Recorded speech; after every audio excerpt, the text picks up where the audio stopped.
Alors bonsoir à toutes et tous. Merci d'être venus ce soir pour la première réunion publique dans le cadre des élections européennes de 2024. Alors je vais laisser la parole, on va partager la parole très vite à Alain Bachet, que vous connaissez tous, qui est le secrétaire départemental du Parti communiste dans les Landes. Ensuite, Vincent Guibert, qui est le référent de l'engagement, le parti d'Arnaud Montebourg.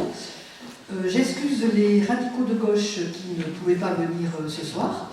Je prendrai un petit peu également la parole au nom de la GRS, la gauche républicaine et socialiste. Et bien sûr, ensuite, évidemment, vous êtes venus pour lui, pour écouter Emmanuel Morel, qui est l'animateur national de la GRS et candidat, député sortant européen et candidat 3e sur la liste conduite par Léon Trifontaine.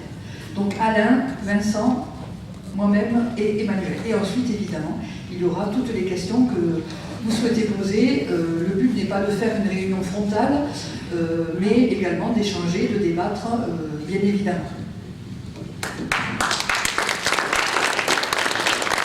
Bien, à mon tour de vous souhaiter à toutes et à tous le bonsoir. Bienvenue à Emmanuel, dans notre beau pays des Landes, une terre de gauche, de par ses engagements, mais aussi de par les actes politiques qui s'y passent.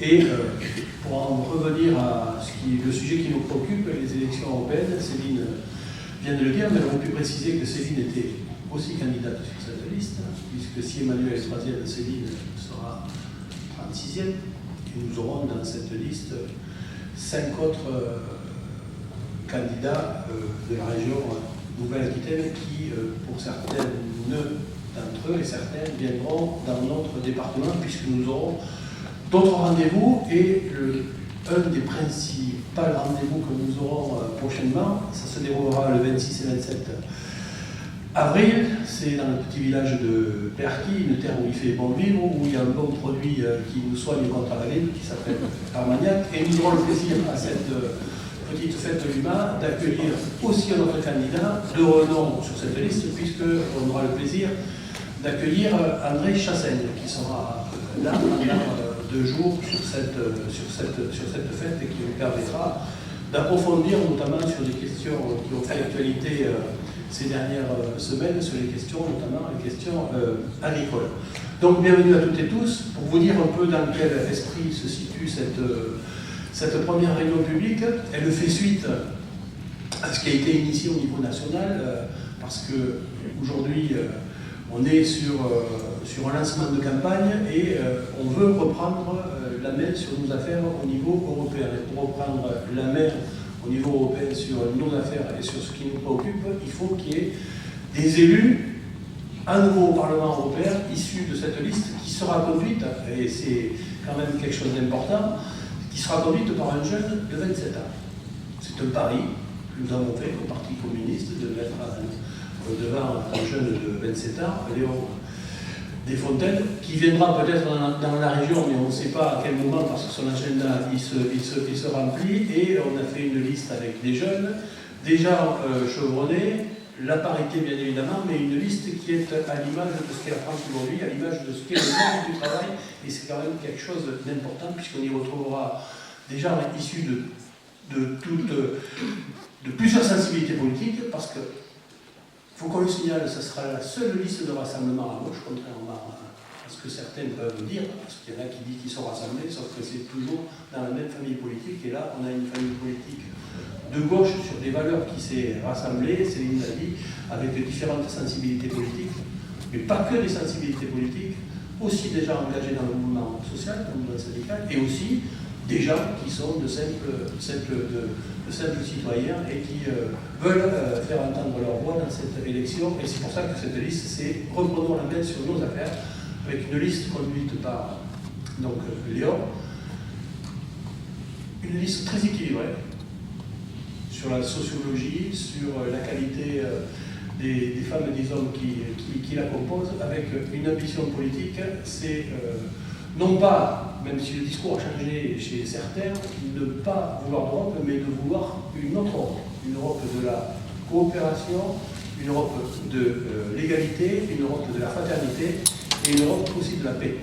Parce que dans les questions qui se posent aujourd'hui, avec les propos qui sont ceux du président de la République française, aujourd'hui, on est en droit d'être inquiet d'ailleurs pour ceux qui ont eu l'occasion, et j'en terminerai par là, de regarder un des premiers débats qui a opposé Léon Desfontaines avec les de la droite. Léon a posé la question, est-ce que vous êtes prêts à envoyer vos petits-enfants faire la guerre pour des choses sur lesquelles ils ne sont pas responsables? Il n'y a pas eu de réponse, mais le risque y est, notamment avec ce qui s'est produit ces dernières 48 heures en Russie et également en Ukraine, mais sans oublier ce qui se passe aussi malheureusement au Proche-Orient, où malgré le vote de l'ONU, la guerre elle continue. Donc voilà, tout ça, on peut faire entendre une voix différente de la paix. Moi je compte fermement que le 9 juin prochain, nous ayons réussi notre pari de renvoyer des élus de combat au Parlement européen pour faire entendre la voix du peuple français et la voix du peuple européen. Merci de votre attention et je passe la parole à Vincent.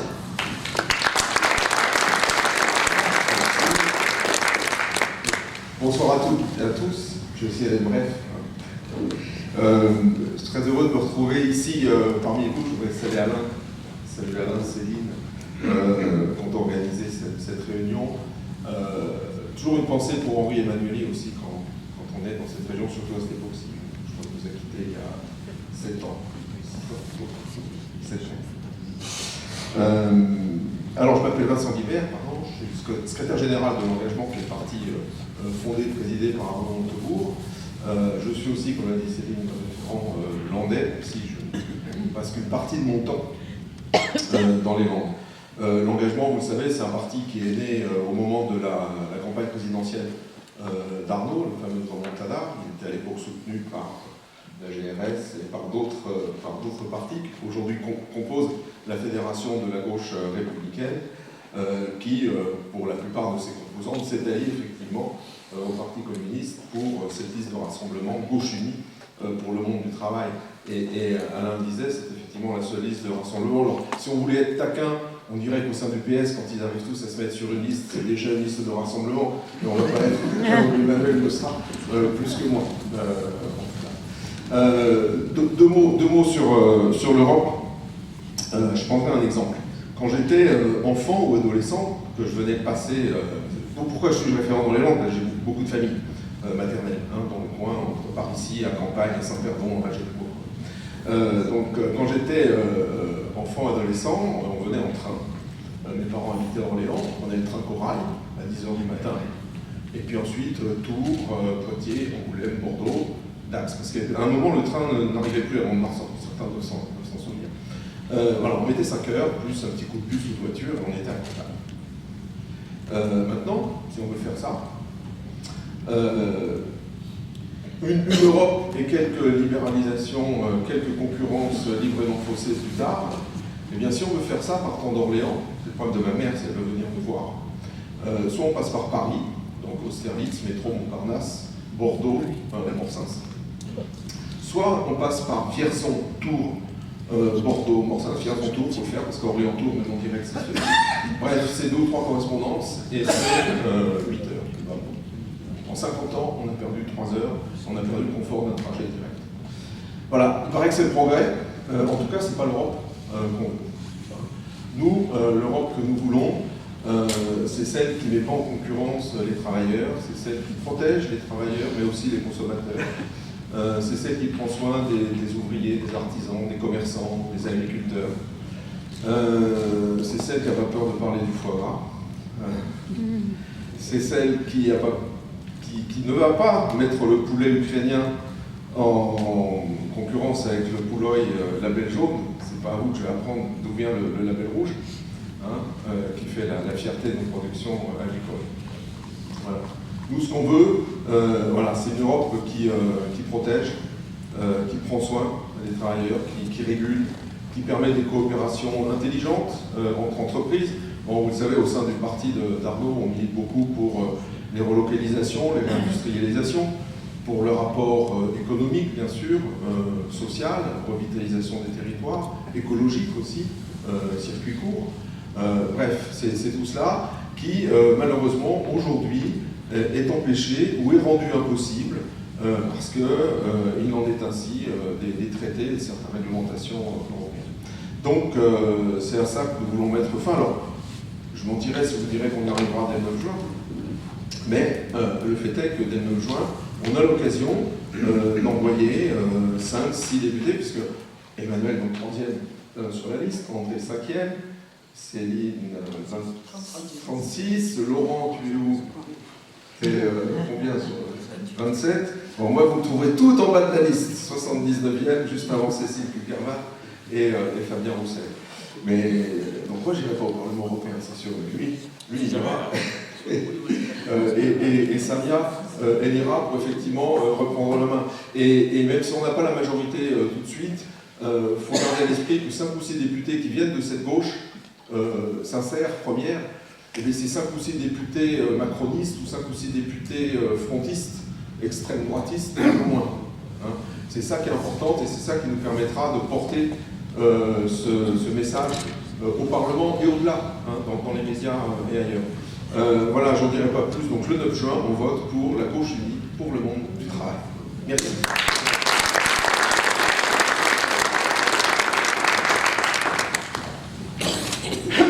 Alors dans la salle, vous êtes nombreux à me connaître, donc je ne vais pas vous raconter ma vie, mon œuvre, mais tout de même, je vais vous expliquer en quelques mots rapides pourquoi je suis sur cette liste. Alors que mon engagement politique au début de ma vie politique était au parti de gauche et à la France Insoumise. Alors vous pouvez dire, ah là là, elle change, elle a peut-être même trahi ses idéaux, voire ses idées. Alors je veux être vraiment très claire, non, c'est la France Insoumise qui m'a trahi. Qu'est-ce qui nous différencie dans cette liste? Vous l'avez rappelé, Alain et Vincent, c'est que oui, on a l'occasion d'envoyer au Parlement européen des représentants du monde du travail et des gens qui portent des valeurs de gauche. Mais vous avez entendu le mot valeur, principe. Et justement, ce qui fait que je ne me suis plus du tout sentie à l'aise au sein de la France Insoumise, au-delà du manque de démocratie interne, ça c'est autre chose, mais c'est la trahison par rapport aux principes républicains et de laïcité.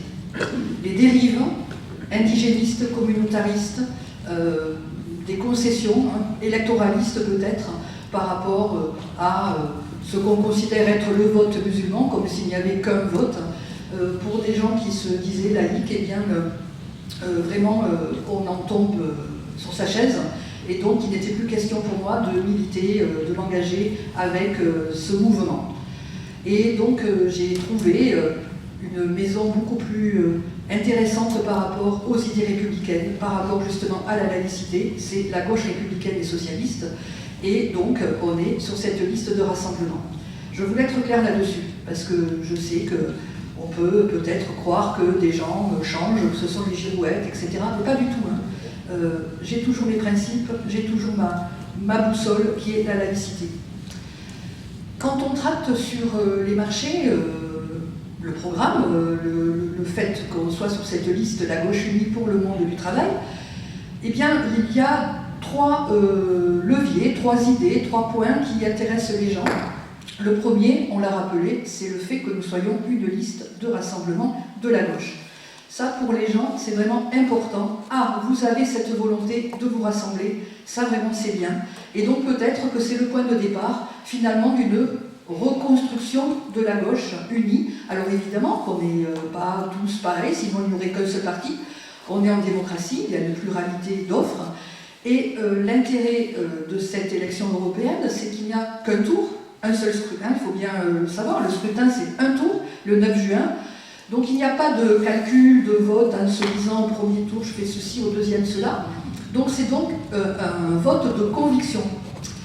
Et quand on nous pose la question en nous disant mais il y a d'autres listes de gauche, c'est dommage que vous ne soyez pas partis ensemble, alors d'abord il faut être clair aussi et être d'accord sur un programme. Or, sur la question européenne, nous ne sommes pas tous d'accord, mais ce n'est pas grave en soi. Les Verts sont plus fédéralistes, le PS, place publique, est peut-être plus traité de libre-échange compatible. Bon, pourquoi pas. Mais comme il y a un seul tour, nous pouvons avoir ce vote de conviction et avoir ce vote pour la liste, la gauche unie, pour le monde du travail, c'est important. Mais ça, c'est donc quelque chose qui plaît beaucoup aux gens. La deuxième chose, c'est aussi, Vincent l'a rappelé, c'est l'idée de souveraineté. Le fait de reprendre la main, hein, c'est notre slogan, reprenons la main. Alors quelqu'un au marché m'a dit, il ne fallait pas la lâcher la main. Oui, bien sûr, c'est vrai, mais on a l'occasion là de la reprendre. Reprendre la main, la souveraineté, sur une souveraineté industrielle, économique, alimentaire, et ça donc c'est Emmanuel qui va décliner ces thèmes, culturel, on l'oublie souvent, hein, numérique, on l'oublie également souvent. Donc on a ça qui nous distingue par rapport aux autres listes de gauche, c'est justement cette volonté vraiment de retrouver cette souveraineté. Et enfin, d'autres personnes nous disent c'est souvent les jeunes, ça m'inquiète. Les européennes, on s'en fout. Puis la politique, ça ne m'intéresse pas. Alors il y a ceux qui disent on est déçus, on peut les comprendre. Quand on a voté en 2005 le non pour le traité constitutionnel et qu'en 2006 on nous le remet par une autre voie qui est un hold-up démocratique, évidemment, on peut se dire à quoi sert le fait de voter. Il n'empêche, cela je peux les comprendre. Mais ceux qui disent aux européennes, non, ce qui est important c'est le président de la République. Or justement, et ça va être ma transition, les élections européennes c'est très important parce que si on ne s'intéresse pas à l'Europe, l'Europe elle s'intéresse à nous. Et le Parlement européen de plus en plus de pouvoir et nos lois françaises sont la retranscription pour 70%, je crois même un peu plus, des décisions qui sont prises au Parlement européen. Et donc justement, le thème de ce soir que va développer Emmanuel, qui est député européen sortant, qui connaît donc très bien le fonctionnement du Parlement européen, eh bien c'est l'Europe dans notre quotidien. Et dire on s'en fout, justement l'Europe, elle est là dans notre quotidien. Et donc on va voir comment on peut, par cette élection, reprendre cette main sur cette Europe qui malheureusement ne nous plaît pas l'idée européenne, mais l'Europe telle qu'elle est devenue, une Europe néolibérale et qui oublie le social. Et nous sommes la gauche justement, qui remet la question sociale au cœur des préoccupations.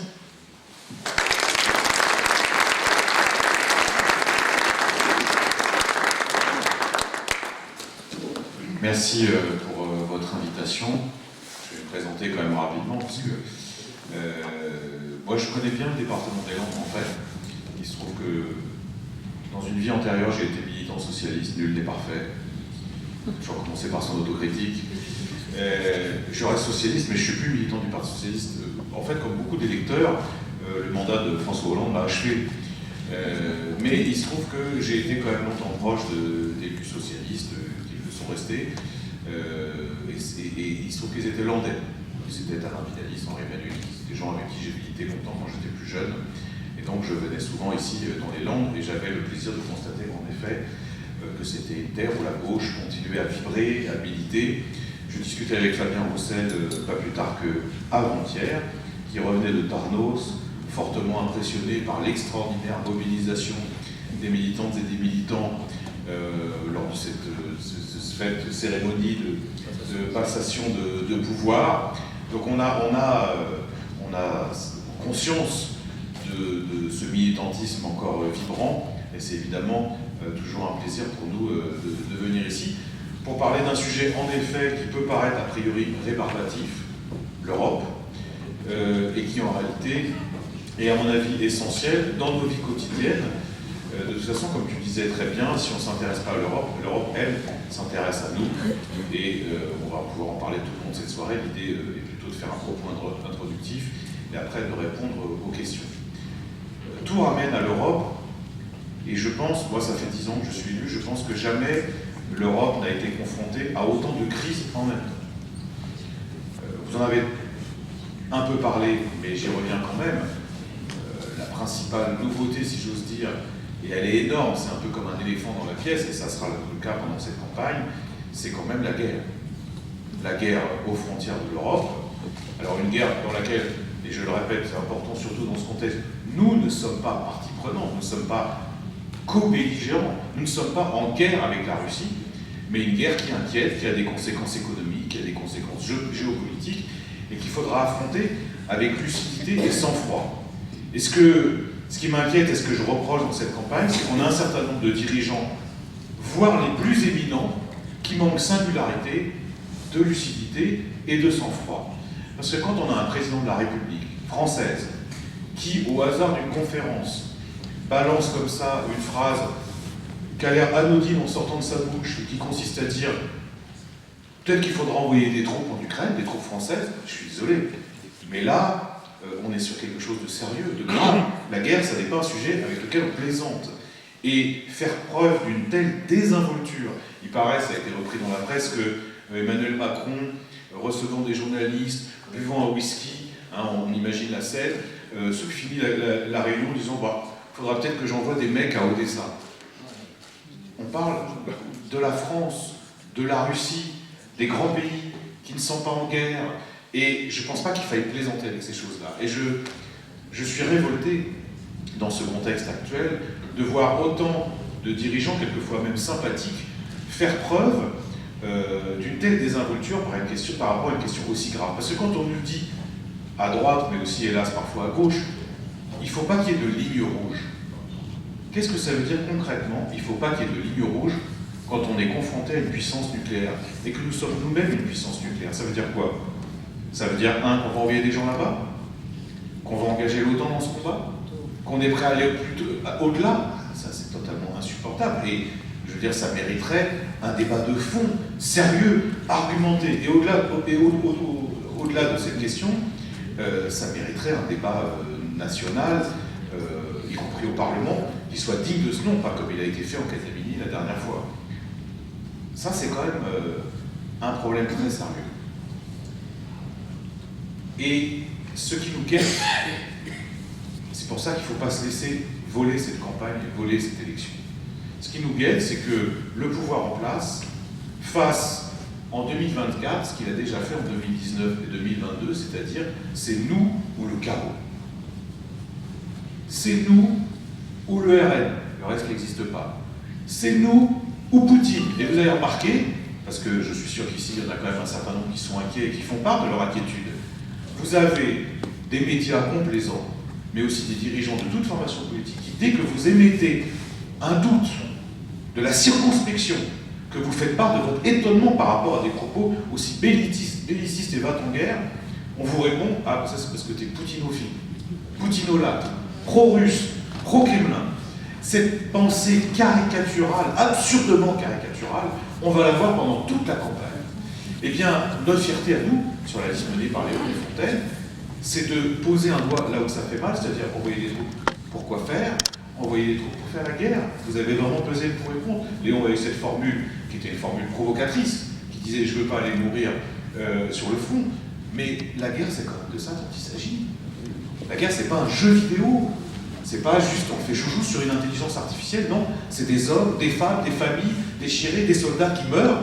Eh bien, je persiste à dire que la France n'est pas en guerre avec la Russie et qu'elle doit tout faire pour parvenir à une convergence des diplomaties qui, à un moment, nous permettent d'aller vers la paix. Parce que de toute façon, la paix, à la fin, c'est le seul chemin possible. Ça ne veut pas dire pour autant qu'il ne faut pas aider l'Ukraine, évidemment. Et je vais vous dire, à mon poste d'observation qui est le Parlement européen, l'Ukraine, on l'aide. On l'aide militairement, on l'aide de façon humanitaire, on l'aide économiquement. À Strasbourg, il y a 2 semaines, nous avons voté un plan supplémentaire de 50 milliards d'euros pour les Ukrainiens. On parle de 50 milliards d'euros. En tout, ça fera presque 200 milliards d'euros, rien qu'en venant de l'Union européenne.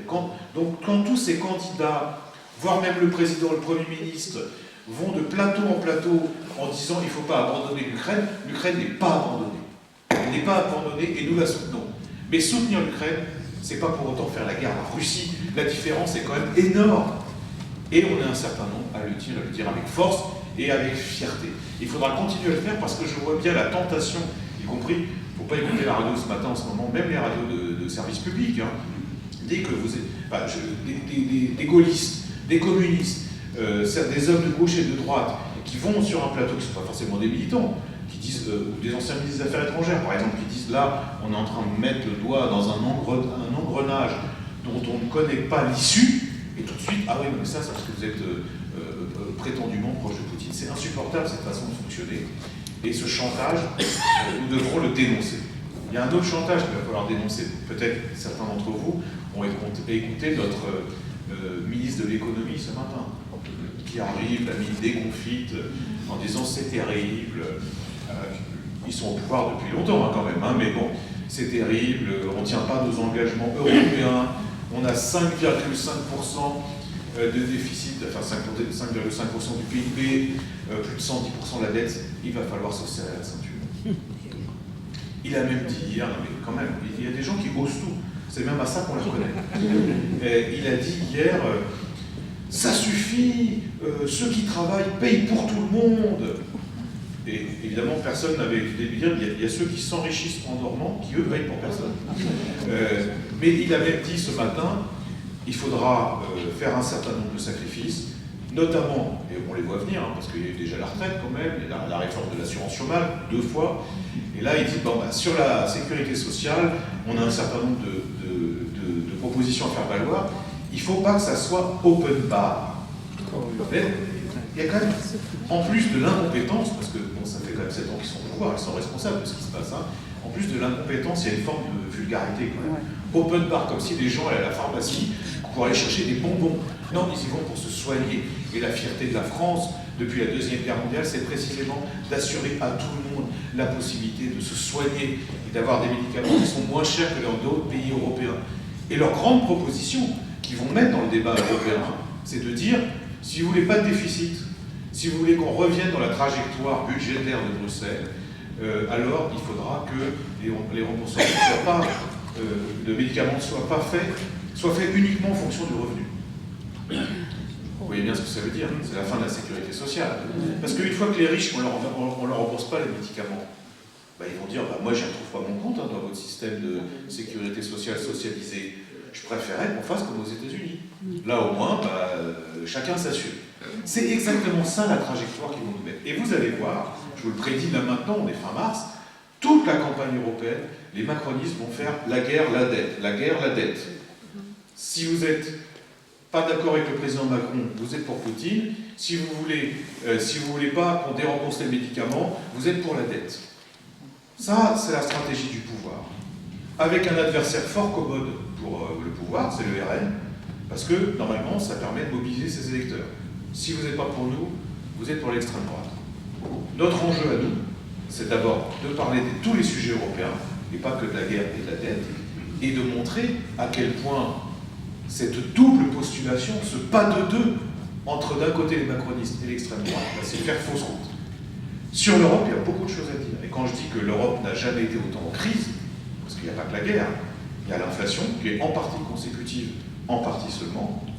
Il y a la crise de l'énergie, qui n'est pas seulement liée à l'Ukraine, comme on l'entend trop souvent, qui a commencé bien avant, et qui est due notamment à une absurdité qui a des conséquences concrètes dans la vie des gens, c'est le marché européen de l'électricité. Marché européen de l'électricité, les dirigeants avaient une idée de génie. C'était il y a à peu près 15 ans, ils se sont dit, bon déjà, il faut que ça soit un marché, évidemment. Parce que sinon, c'est contraire au traité sur la concurrence libre et non faussée. Donc, on va ouvrir le marché. D'accord ? C'est pour ça qu'on a créé des concurrents fantomatiques à EDF. Vous savez, ils ne produisent pas d'électricité, mais par contre, ils ont le droit de la vendre. Et surtout, ils ont le droit de la vendre en l'achetant par cher et en la vendant très cher. Bon, ça, c'est la première idée géniale du marché de l'électricité. Deuxième idée, encore plus géniale, ça c'est l'idée des Allemands, il faut reconnaître, parce que les Allemands ont souvent des idées pour leurs intérêts, rarement pour les nôtres. Ils ont dit, pour que le marché soit fluide, on va indexer le prix de l'électricité sur celui du gaz. À l'époque, évidemment, le gaz russe, c'était pas cher. Manque de bol, le gaz russe, on est censé plus en acheter. Résultat, l'électricité a monté en flèche. Ce matin, on était dans le département de la Dordogne, dans un abattoir municipal, donc en public, et le monsieur nous expliquait que sa facture d'électricité était passée, alors de mémoire, de 70 000 € à 500 000 €. Alors je dis, je comprends pas, mais alors le bouclier tarifaire, il est où? Il dit, nous on n'a pas eu le droit, parce que sur l'année, en faisant la moyenne, le gouvernement estimait que c'était pas assez. On parle d'une facture qui passe de 70 à 500 €. Ça, c'est pas que la conséquence de la guerre en Ukraine, et ceux qui le disent mentent. C'est la conséquence d'un marché dérégulé, absurde, qui à un moment fait preuve de sa totale inefficacité en plus de son inéquité. Alors on nous dit, je reviens encore sur les mensonges, parce que parfois, franchement, on a envie de prendre sa télé et de l'acheter par la fenêtre. On nous dit, mais c'est la candidate Renaissance qui dit, là, vous allez apprendre à la connaître, enfin je ne sais pas si vous allez apprendre à la connaître, parce que c'est bon, c'est pas le charisme qui l'étouffe, on va dire. Mais la précédente n'était pas mieux, hein, de toute façon, c'est pas ça vraiment. Elle dit, si on sort du marché européen de l'électricité, ça veut dire que vous êtes frexiteur. Ça, c'est l'insulte suprême. Et personne, dans les journalistes, lui répondent, mais attendez, on prend pas l'Espagne est sortie du marché de l'électricité. Le Portugal est sorti du marché. Ils ont demandé à en être exemptés, ils le sont. Mais ils ne sont pas frexiteurs, enfin, spanisheurs, ou je ne sais pas quoi, vous avez compris. Pour autant. Et c'est ce genre de contre-argument qu'il faut toujours lutter contre, hein, parce que franchement, c'est pénible. Autre crise qui est aujourd'hui vécue par l'Europe, c'est évidemment la crise agricole. Il y a eu les manifestations en France, mais il y en a aussi en Allemagne, aux Pays-Bas, en Belgique, en Espagne. La crise agricole, on l'a vu venir. Là aussi, il y a ceux, moi je trouve c'est extraordinaire l'hypocrisie générale des gens qui disent oh là là, le monde agricole va pas bien, il souffre, c'est catastrophique. Enfin, c'est pas nouveau. Non seulement c'est pas nouveau, tu parlais d'André Chassaigne, les propositions sur les prix planchers pour les agriculteurs, ça date pas d'hier, hein, c'est plus de 10 ans. Mais il y a autre chose qu'on dit nous depuis, alors c'est mon cas en tout cas, depuis une dizaine d'années, on nous a toujours pris pour du zuluberlu, c'est qu'à force d'empiler les traités de libre-échange les uns sur les autres, qui mettent en concurrence le monde agricole français avec des pays à 10 ou 20 000 km qui produisent pas du tout dans les mêmes conditions que nous, en n'utilisant pas les mêmes produits et avec une main-d'œuvre qui est 10 fois moins chère, bah à la fin, oui, ça va commencer à peser sur les agriculteurs européens et singulièrement sur les agriculteurs français. Et vous avez, ça c'est les pires, hein, les hypocrites dans certains groupes qui ont voté pour tous les traités de libre-échange jusqu'à maintenant, qui arrivent désormais sur les plateaux de télé en disant « Oh là là, c'est quand même terrible ce qu'on est en train de faire aux agriculteurs, et il faudra refuser le traité Mercosur. » Mercosur, c'est les pays d'Amérique latine. Et si vous dites ça, et notamment les macronistes, mais c'est vrai pour d'autres, hein, c'est parce qu'ils ont voté sur tous ceux d'avant. Ils ont voté pour le traité avec le Canada, ils ont voté pour le Vietnam, le traité de libre-échange avec la Nouvelle-Zélande, grande idée. Hein. Donc on dit, on va approfondir nos échanges et on va importer de Nouvelle-Zélande. La Nouvelle-Zélande, c'est 18 000 km environ d'ici. Hein. On va importer des trucs que nous, on ne sait pas faire, du lait, des agneaux, des pommes. Super idée. Non mais c'est de tout ça dont on parle. Moi, je sais dans cette commission depuis 10 ans, parfois, je vous assure, hein, les bras m'en tombent. Et d'ailleurs, quand j'étais arrivé au Parlement européen, je me souviens, ils étaient en train de vouloir faire un accord avec les États-Unis qui s'appelait le TAFTA, le TTIP. Peut-être certains s'en souviennent. Et j'avais dit, il y a quand même un problème, c'est que là, la concurrence est clairement déloyale. Et à l'époque, il y a 2 personnes qui m'avaient répondu. Il y en a une qui est devenue présidente de la République française, qui l'est toujours aujourd'hui, qui m'avait dit, il était ministre de l'économie à l'époque, il m'a dit « Non mais toi, tu es un nostalgique de l'économie albanaise. » Et je lui avais dit « Mais tu sais, protéger nos industries, nos territoires, nos savoir-faire, ça c'est pas l'économie albanaise, c'est ce que font tous les autres. Les États-Unis se protègent. Vous avez des sacrées barrières douanières, ce que je veux dire. Les Brésiliens se protègent. Les Chinois, on n'en parle même pas. Ils se protègent aussi. Les Indiens se protègent. Bref, tous les grands pays, tous les grands continents se protègent, sauf l'Union européenne, qui ont vraiment l'idiote du village planétaire et qui continue à dire encore aujourd'hui hein, que la prospérité viendra du tout commerce. Et qu'il faut supprimer toutes les entraves à la libre circulation des marchandises. Le résultat, on le voit. C'est qu'à force d'empiler les traités, de permettre à des pays d'importer, d'exporter chez nous, sans droit de douane, du bœuf, de l'agneau, du poulet, franchement. La volaille. Là, je prends cet exemple parce que c'est un exemple qui m'énerve. Il y a 30 ans, nous étions totalement autosuffisants en termes de volaille. C'est-à-dire que la France, non seulement produisait tout pour sa consommation, mais de surcroît, elle l'exportait. Aujourd'hui, on importe 40%. 40% volaille, alors c'est Brésil, Ukraine, pays de l'Est. Pourquoi? C'est parce qu'on a mis le pied dans cet engrenage néfaste du libre-échange généralisé. Et forcément, bah ouais, les Ukrainiens, ils produisent un poulet pour 3 fois moins cher que nous. Les Brésiliens, c'est 5 fois moins cher. Ils vont arriver demain, le poulet indien, le poulet du Bangladesh, c'est 10 fois moins cher. On ne peut pas, alors je ne vous parle pas de la qualité, parce que là, ce n'est pas la même chose. Mais vous voyez bien qu'on ne peut pas lutter parce qu'il n'y a pas d'armes égales. Et donc, demander la réciprocité dans les échanges, demander qu'on protège un peu l'agriculture, beaucoup l'industrie, ça paraît évident, mais pourtant, c'est des questions qui vont être dans le débat, qui sont dans le débat, et dans laquelle il faudra démasquer les hypocrites. Pourquoi je vous dis ça? J'ai vu que Macron disait « Non mais, il faut voter pour », parce que les communistes au Sénat ont déposé une proposition pour rejeter le CETA, traité d'échange avec le Canada. Et le Sénat a voté pour, parce que la droite a voté avec nous. Déjà, c'est presque miraculeux, mais c'est un miracle qu'il faut, enfin on est laïque, hein, mais disons, c'est une bonne nouvelle qu'il faut accueillir, avec joie.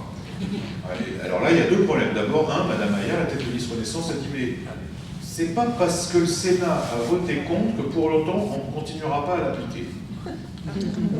Tu parlais des gens qui disaient vous avez lâché la main, là, vous l'avez, c'est pas nous qui l'avons lâché, c'est les dirigeants. Parce que les Français en 2005 avaient émis un vote clair.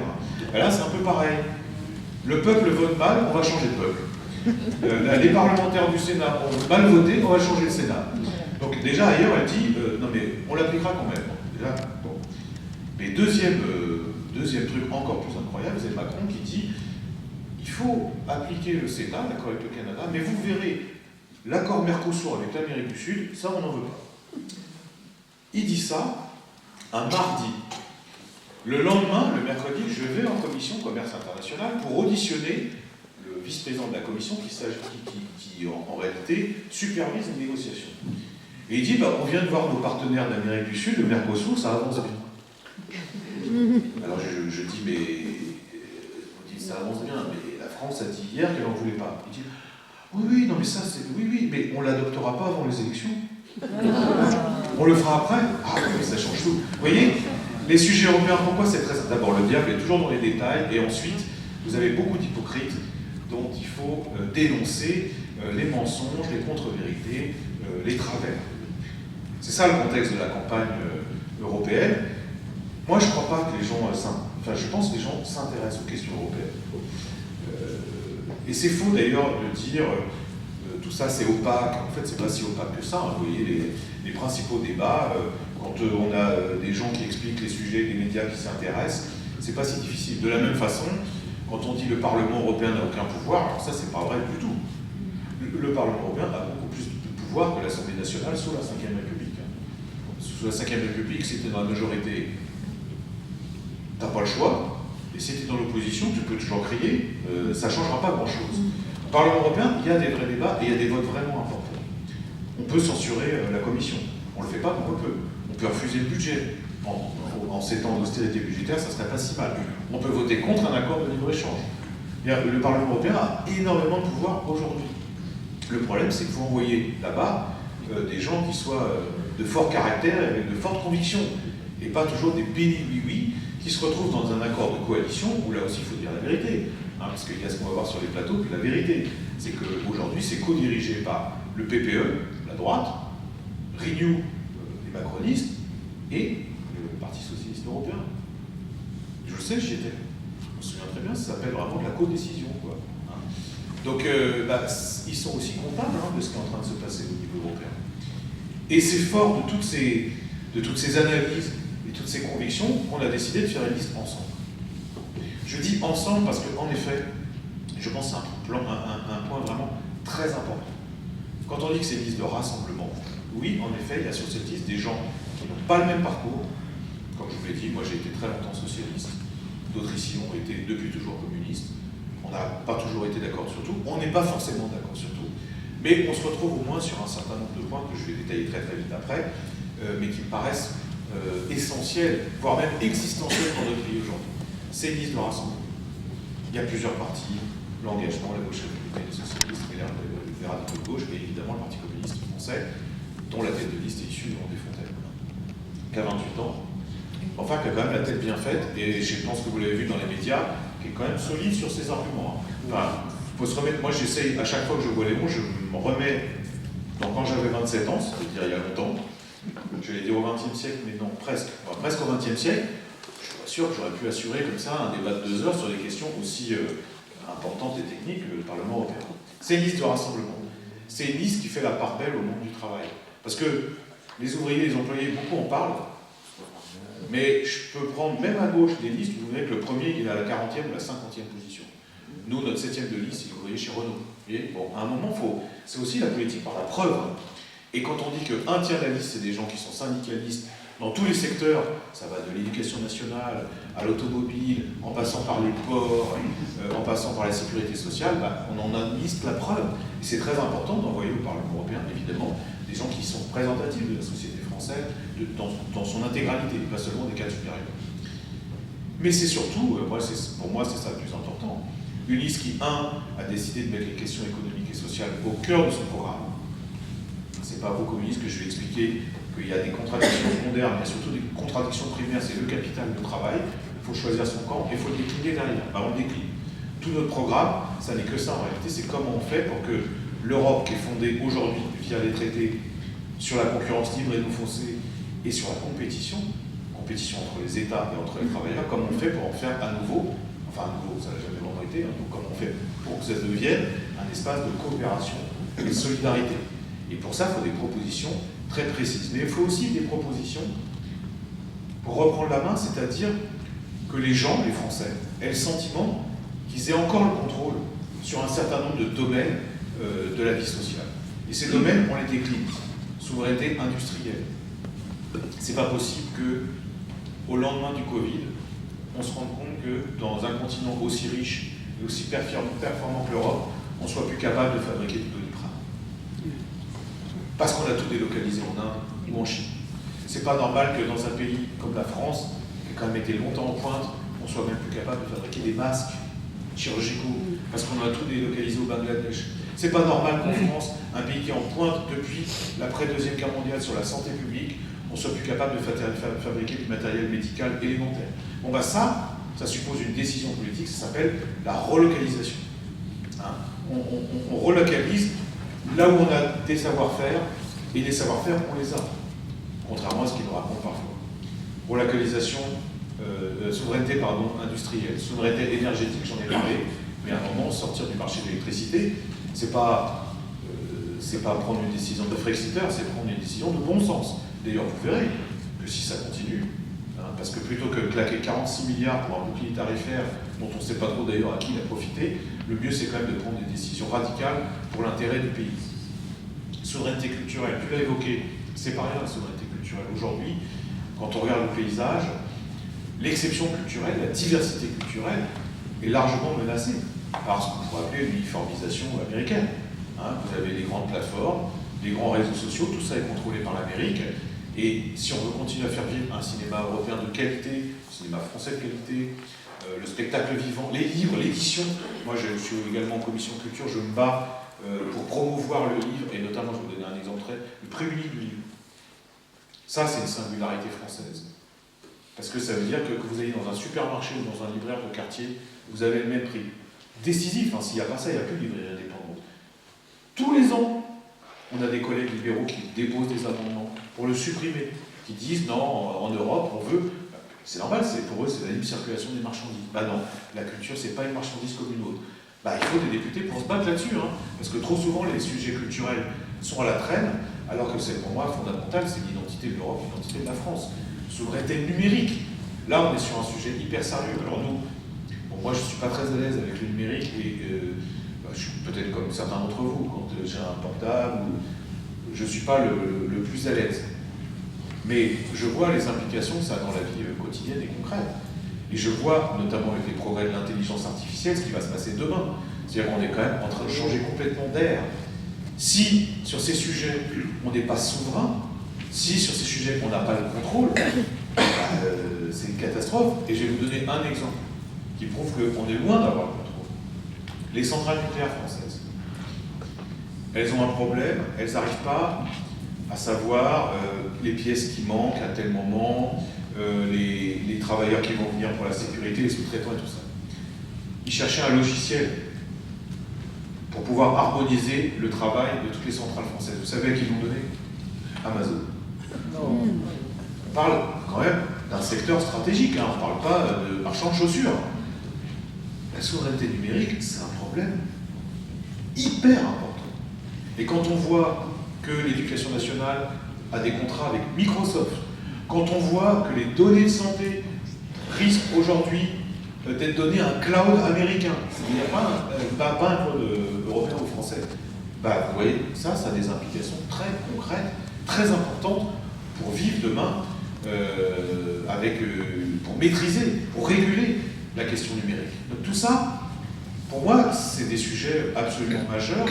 Et la vérité, quand même, oblige à dire, quand on compare les programmes, qu'il y a aujourd'hui une liste à gauche qui les porte vraiment, audacieusement, fièrement, et qui ne se cache pas dans son petit doigt, et qui ne se sort pas avec des formules du genre il ne faut pas plus d'Europe, il faut mieux d'Europe. La vérité, c'est que dans certains sujets, il faut moins d'Europe. Moi, je vois surtout ce sur quoi on légifère, je ne suis pas sûr qu'on ait besoin, comme c'était le cas il y a 2 semaines, d'une nouvelle directive sur le permis de conduire. Franchement, je pense que ça peut être du ressort des États membres. Il n'y a pas besoin que l'Europe se mêle des examens qu'il faut passer, l'obligation de visite médicale tous les 15 ans, de créer des permis pour les tracteurs, là où il n'y en avait pas en France, ça va emmerder le monde. Mais à un moment, moi je pense qu'il faut assumer de dire l'Europe, elle n'a pas à se mêler de tous les sujets. Bien sûr, la transition écologique, ça doit se penser au niveau européen. Bien sûr que la maîtrise de l'immigration, ça doit se penser au niveau européen. Bien sûr que l'investissement dans les structures d'avenir, prenons un exemple, le fret ferroviaire. Ça, oui, c'est un sujet européen, parce que ça ne s'arrête pas à la frontière. D'ailleurs, au passage, moi, il y a quand même quelque chose qui me fait bien rire. C'est tout, alors là, pour le coup, c'est gens de gauche, qui viennent en disant, bien sûr, la voiture, c'est horrible, il faut passer au fret ferroviaire, mais qui, dès qu'il y a un projet pour le fret ferroviaire, s'y opposent. Exemple, le Lyon-Turin. Moi, quand même, ça me semble dingue qu'on dise notre priorité, c'est de plus mettre de camions et de les mettre sur des trains, mais dès qu'il y a un projet pour un train, on dit non. Je vais donner un autre exemple, qui est un peu plus touchy, mais qui sera aussi au cœur de la campagne. Hein. On ne peut pas dire à la fois la priorité, c'est la décarbonation de l'économie, c'est-à-dire en gros, pour arriver en 2050 à avoir zéro émission carbone, il y a quand même un certain nombre de choses qu'il faut faire, et de dire, oui, mais en même temps, je suis contre le nucléaire. Nos amis allemands l'ont fait. Ils ont dit, nous, on va se passer du nucléaire, c'est pas bien. Qu'est-ce qu'ils ont fait? Ils ont ouvert 14 centrales au charbon, avec des résultats en termes de pollution et d'émissions de CO2 qui ont été multipliés par 2. Ça, c'est quand même des sujets sérieux. Et moi, à un moment, je veux débusquer aussi ceux qui racontent tout et son contraire sur des sujets aussi importants et décisifs pour l'avenir du pays. Et puis, si on décline les questions de souveraineté, il y en a quand même une dernière qui me paraît peut-être la plus essentielle, que certains ont oublié au passage, et je reviens à ce que tu disais sur il ne fallait pas lâcher la main. C'est la question de la démocratie. On a quand même un problème, et qui est un problème de principe, c'est quand on a un peuple qui dit non, voire qui dit non plusieurs fois. Les Irlandais, par exemple, ils ont dit non 3 fois. Et que soit on les fait voter jusqu'à ce qu'ils disent oui, soit on ne prend pas en compte quand ils ont dit non. C'est-à-dire qu'en gros, le traité de Lisbonne, ça n'est rien d'autre que le traité constitutionnel sans les drapeaux, les lignes, c'est à peu près la seule chose qu'on a enlevée. Ça ne va pas réconcilier les gens avec l'Europe. Et donc la question de la parole donnée, le respect de la démocratie, le respect de la vie des peuples, c'est hyper important. Moi, dans mon expérience de député européen, en 2015, c'était au moment de la crise grecque. Et je me souviens, c'est la seule fois, je ne devrais pas le dire, c'est la seule fois où j'ai pleuré dans ma vie politique, c'est quand Tsipras est venu au Parlement européen et qui s'est fait agonir d'injures par tous les groupes politiques qui disaient la Grèce, pays de feignants, pays de farniente, vous faites rien. Vous vous souvenez de ce moment horrible? Et lui, il arrivait, il était très digne d'ailleurs. Franchement, c'était un moment tragique au sens propre du terme. Il arrivait en disant, mais attendez, je n'ai pas fait voter mon peuple une fois, je l'ai fait voter 3 fois sur votre mémorandum. Et j'ai des concitoyens qui n'en veulent pas.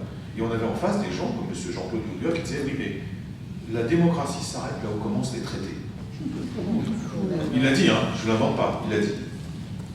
Pas précisément, c'est ma fille qui m'appelle, c'est pas grave, j'en ai peut-être, Tsipras, oui, ça c'est pour le coup, ça c'était tragique.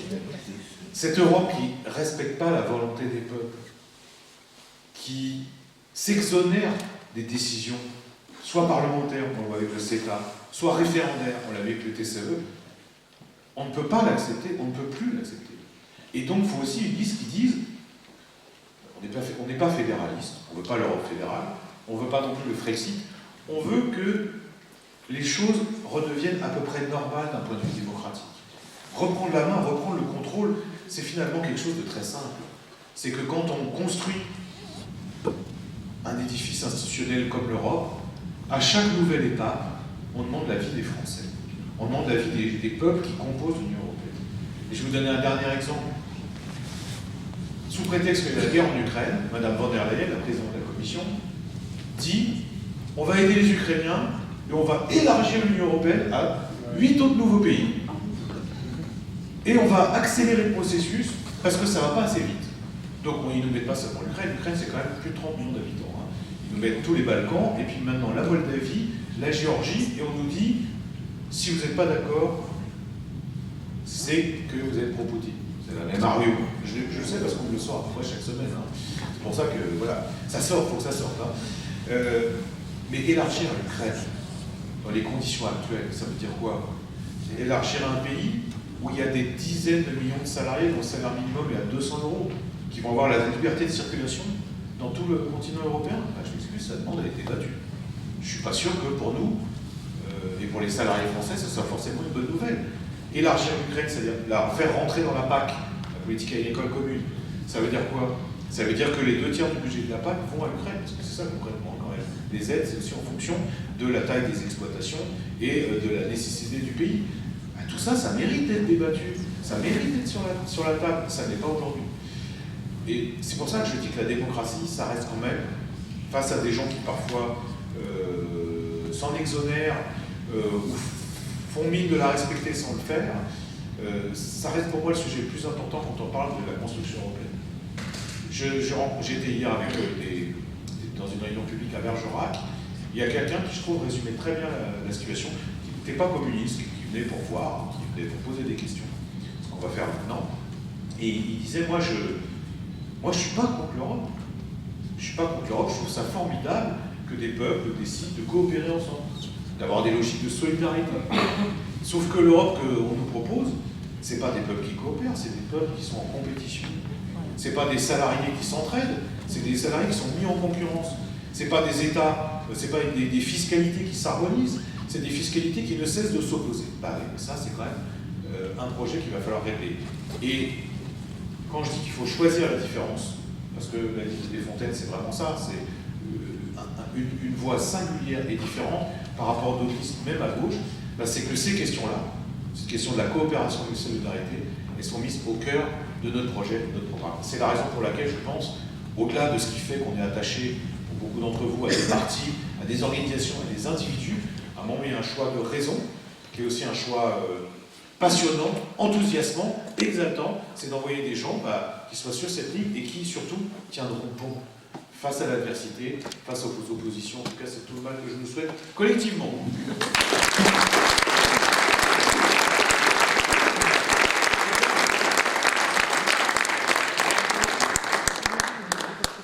Alors, nous allons passer aux questions, échanges.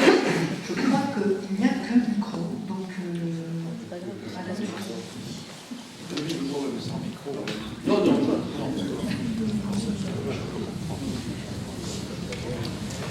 Voilà, bonsoir. Oui, Jean Jaurès, avant d'être assassiné le 31 juillet 1914 à la veille du premier conflit mondial, déclarait « Le capitalisme porte en lui la guerre comme la nuée porte l'orage ». Les guerres que nous connaissons ont des raisons dont on parle peu, notamment pour ce qui concerne par exemple Israël en Palestine, le fameux Léviathan, le FIDER qui va relier, enfin qui va faire du fric aux gens du pétrole, etc. l'Ukraine, bien entendu, très riche, etc. Et on voit bien, le gouvernement français met à profit la situation pour appliquer le plus possible l'austérité sur les travailleurs, au profit de qui? Eh bien, des gens à qui il a supprimé d'ailleurs l'impôt sur la fortune, etc. Donc, effectivement, la guerre, elle est effectivement terrifiante, mais elle est aussi sociale, elle est sur tous les aspects. Et il y a un aspect quand même en Europe, à mon avis, qu'on ne peut pas passer sous silence. Ce sont les paradis fiscaux dans l'Europe même. Que je sache, le Luxembourg, entre autres. Et puis, on ne peut pas faire l'impasse sur le Brexit.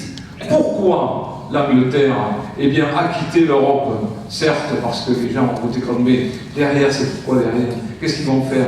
Une place financière qui va encore engraisser en trichant, bien entendu, sur les finances. Et l'autre point aussi qui me turlupine, c'est le fait qu'au niveau européen, ce qui fait la loi, entre guillemets, ce sont les lobbies. C'est-à-dire que des grands groupes multinationaux, des entreprises, des groupes financiers, eh bien, tiennent la dragée haute aux élus du peuple, quelque part. Voilà. Donc ça, quand même, c'est quelque chose, je crois, que nous devons dénoncer haut et fort et contre lequel nous sommes. Ensuite, en tant que communistes, nous avons été pour une Europe des peuples libre et associés, c'est-à-dire qui se respectent et qui vivent ensemble. Ça implique évidemment, dans le contexte institutionnel actuel qui ne répond pas aux besoins et dans lequel les gens ne se retrouvent pas, la preuve est d'ailleurs, beaucoup se disent anti-européens, eh bien de chambouler, entre guillemets, ce fonctionnement-là et d'imposer enfin les voix des peuples au niveau européen.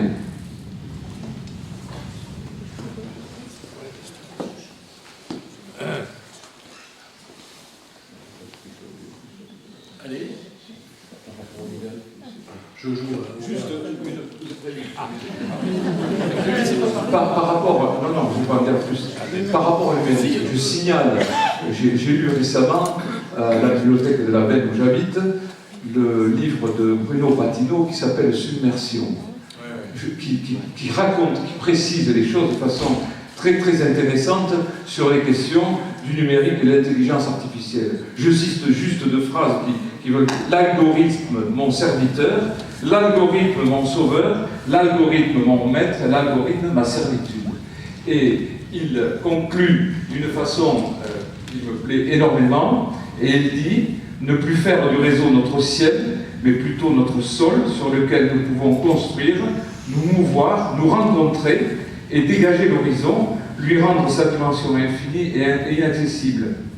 Savoir que l'humain et le vivant se nourrissent de réseaux et non de l'inverse, Et enfin, circonscrire le calcul pour redonner de l'espace à ses pensées et quitter le simulacre pour retrouver le rêve. Voilà. Donc c'est très très bien dit, et c'est vrai que ça nous impose de réfléchir, de penser le monde différemment, parce qu'aujourd'hui, avec les progrès qui sont passés, eh bien ça bouleverse aussi nos consciences et notre perception du monde qui nous entoure. Je veux juste rebondir sur ce que nous a dit Emmanuel tout à l'heure, c'est sur la concurrence libre dans notre procès, que l'on vit malheureusement au quotidien. On le vit dans les transports, il y a quelques cheminots, il y a un article dans la presse ce matin qui fait référence à la création d'une association pour les ouvertures d'une ligne dont parlait Emmanuel tout à l'heure. Mais moi je vais aller plus loin, c'est parce que cette concurrence libre non faussée, on la vit aussi dans nos collectivités.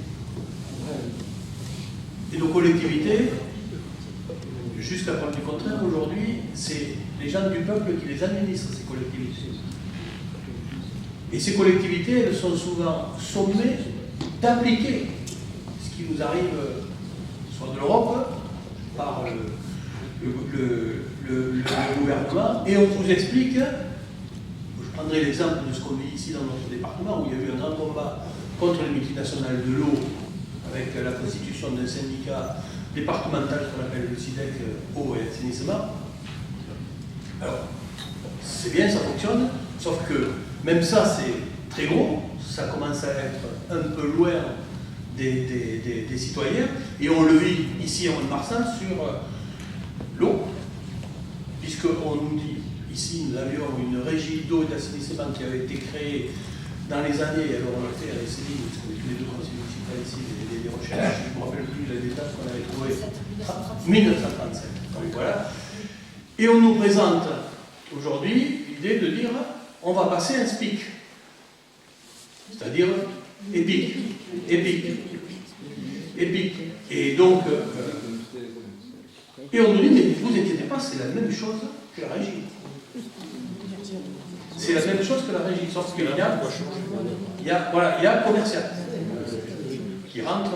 Et donc, moi je me permets d'insister sur ces questions pour dire que malheureusement, ou heureusement, l'Europe, de par ses directives et de par ses pouvoirs et de par ses décisions, elle a des implications immédiates sur les citoyens que nous sommes. Et effectivement, aujourd'hui, la question qui nous est posée, c'est comment on construit une Europe de la paix, une Europe des peuples, une Europe des travailleurs, etc., mais où il y a la possibilité pour les nations de dire ben, cette loi, je ne veux pas parce que ça sera nocif pour ma nation, mais cette loi, je ne veux pas, y compris dans les collectivités, parce que ça sera nocif pour les usagers, parce que ça sera nocif pour les citoyens. C'est aussi de ça dont il faut qu'on parle dans la campagne européenne. Et le deuxième aspect, parce que c'est essentiel, c'est la bagarre pour... on parle d'autonomie alimentaire, de relocalisation, etc., etc. Oui, mais ça veut dire qu'il faut que dans l'État, il y ait cette volonté, dans le gouvernement, mais que dans les collectivités aussi, on puisse jouer les combats, mais on puisse dire non, c'est ça qu'on veut pour notre territoire. Et ça, aujourd'hui, au niveau de la démocratie, c'est un peu compliqué. Et c'est en ce sens où il y a un certain... les gens veulent l'Europe, mais il y a un certain rejet de ce qu'est aujourd'hui le fonctionnement de l'Europe. C'est de ça qu'il faut qu'on dise que nous, on veut réellement changer pour dire reprenons la mer. Céline l'a dit à sa façon tout à l'heure. Reprenons la mer, c'est quelque chose de fort, c'est quelque chose de bien. Mais il faut qu'on l'image et qu'on y donne, qu'on y mette de la chair sur l'os. Et ça, c'est le plus difficile dans le débat parce qu'à chaque fois, on est vous êtes pro, machin, etc. Nous, il faut qu'on arrive à dire ça, y compris quand on s'adresse au monde du travail, les candidats, ou quand on est petit élu. Des fois, il y a des choses sur lesquelles c'est compliqué, mais n'empêche que, heureusement qu'on est là, mais il y a besoin d'inverser le processus et de donner plus une espérance à l'Europe qu'une désespérance. Donc, voilà, j'ai brodé le vide. Moi, j'aurais juste après une question, Emmanuel, c'est comment l'Europe peut nous... Enfin, les conséquences sont nos services publics, parce qu'en France, on a le service public. Moi, j'insiste plus sur le singulier d'ailleurs que le pluriel. Les services publics, ça fait un peu comme s'il y avait une concurrence. Le service public, l'idée de service public, est-ce que l'Europe, comment elle nous impacte là-dessus? Comment on peut continuer à protéger le service public français qui est, malheureusement, il y a une casse continuelle par le néolibéralisme et pas que l'Europe, donc nos chers dirigeants, mais voilà, comment on peut faire pour continuer à sauver et à remettre encore un peu plus le service public au cœur de notre nation, parce qu'un des éléments qui explique le vote RN, au-delà de plein de choses, il y a énormément d'éléments, il y a des votes de conviction, il y a aussi un vote de colère, mais c'est entre autres également parce qu'il n'y a plus de service public, que les gens vont vers le Rassemblement national qui leur apparaît comme celui qui défendrait le service public. On sait bien que c'est oui, c'est usurpé quoi, complètement, mais en tout cas c'est ainsi qu'elle apparaît, enfin, Marine Le Pen et le Rassemblement national, dans le vote populaire. Hein. Je parle bien du vote populaire en faveur du Rassemblement national, c'est le fait qu'il n'y a plus ce lien entre le service public, c'est la République. Hein. Donc si ce lien il est cassé, malheureusement les gens ils vont vers ce type de vote. Donc voilà, comment on peut continuer à sauver notre service public. S'il n'y a personne, Emmanuel, on te laisse le soin de répondre, ça va te permettre de réfléchir. Je me lève parce que sinon je vois pas tout le monde et je trouve ça très gênant. pas pour moi que pour vous. Je suppose que vous n'avez pas forcément envie de me voir tout le temps. Je commence par les paradis fiscaux. C'est ça, c'est quand même, ça pour le coup, c'est un gros sujet. Vous avez remarqué qu'on nous dit il faut harmoniser notre droit de la concurrence, il faut harmoniser nos politiques agricoles, bref, une incitation permanente au sein de l'Union européenne à harmoniser un certain nombre de pays, harmoniser notre permis de conduire, etc., etc. Mais par contre, il y a un truc qu'ils ne veulent pas harmoniser, c'est la fiscalité. C'est vrai que ça pose question quand même. Et une fois, je me retrouve avec l'ancien Premier ministre de Malte, petit pays qui est dans l'Union européenne, qui est donc associé comme n'importe quel État, puisque au Conseil le vote, c'est une voix par État. Je lui dis, mais quand même, parce qu'il était social-démocrate. Social-démocrate de loin, on va dire. Et je lui dis, mais vous comprenez bien que nous, on ne va pas pouvoir continuer à avoir une telle concurrence fiscale.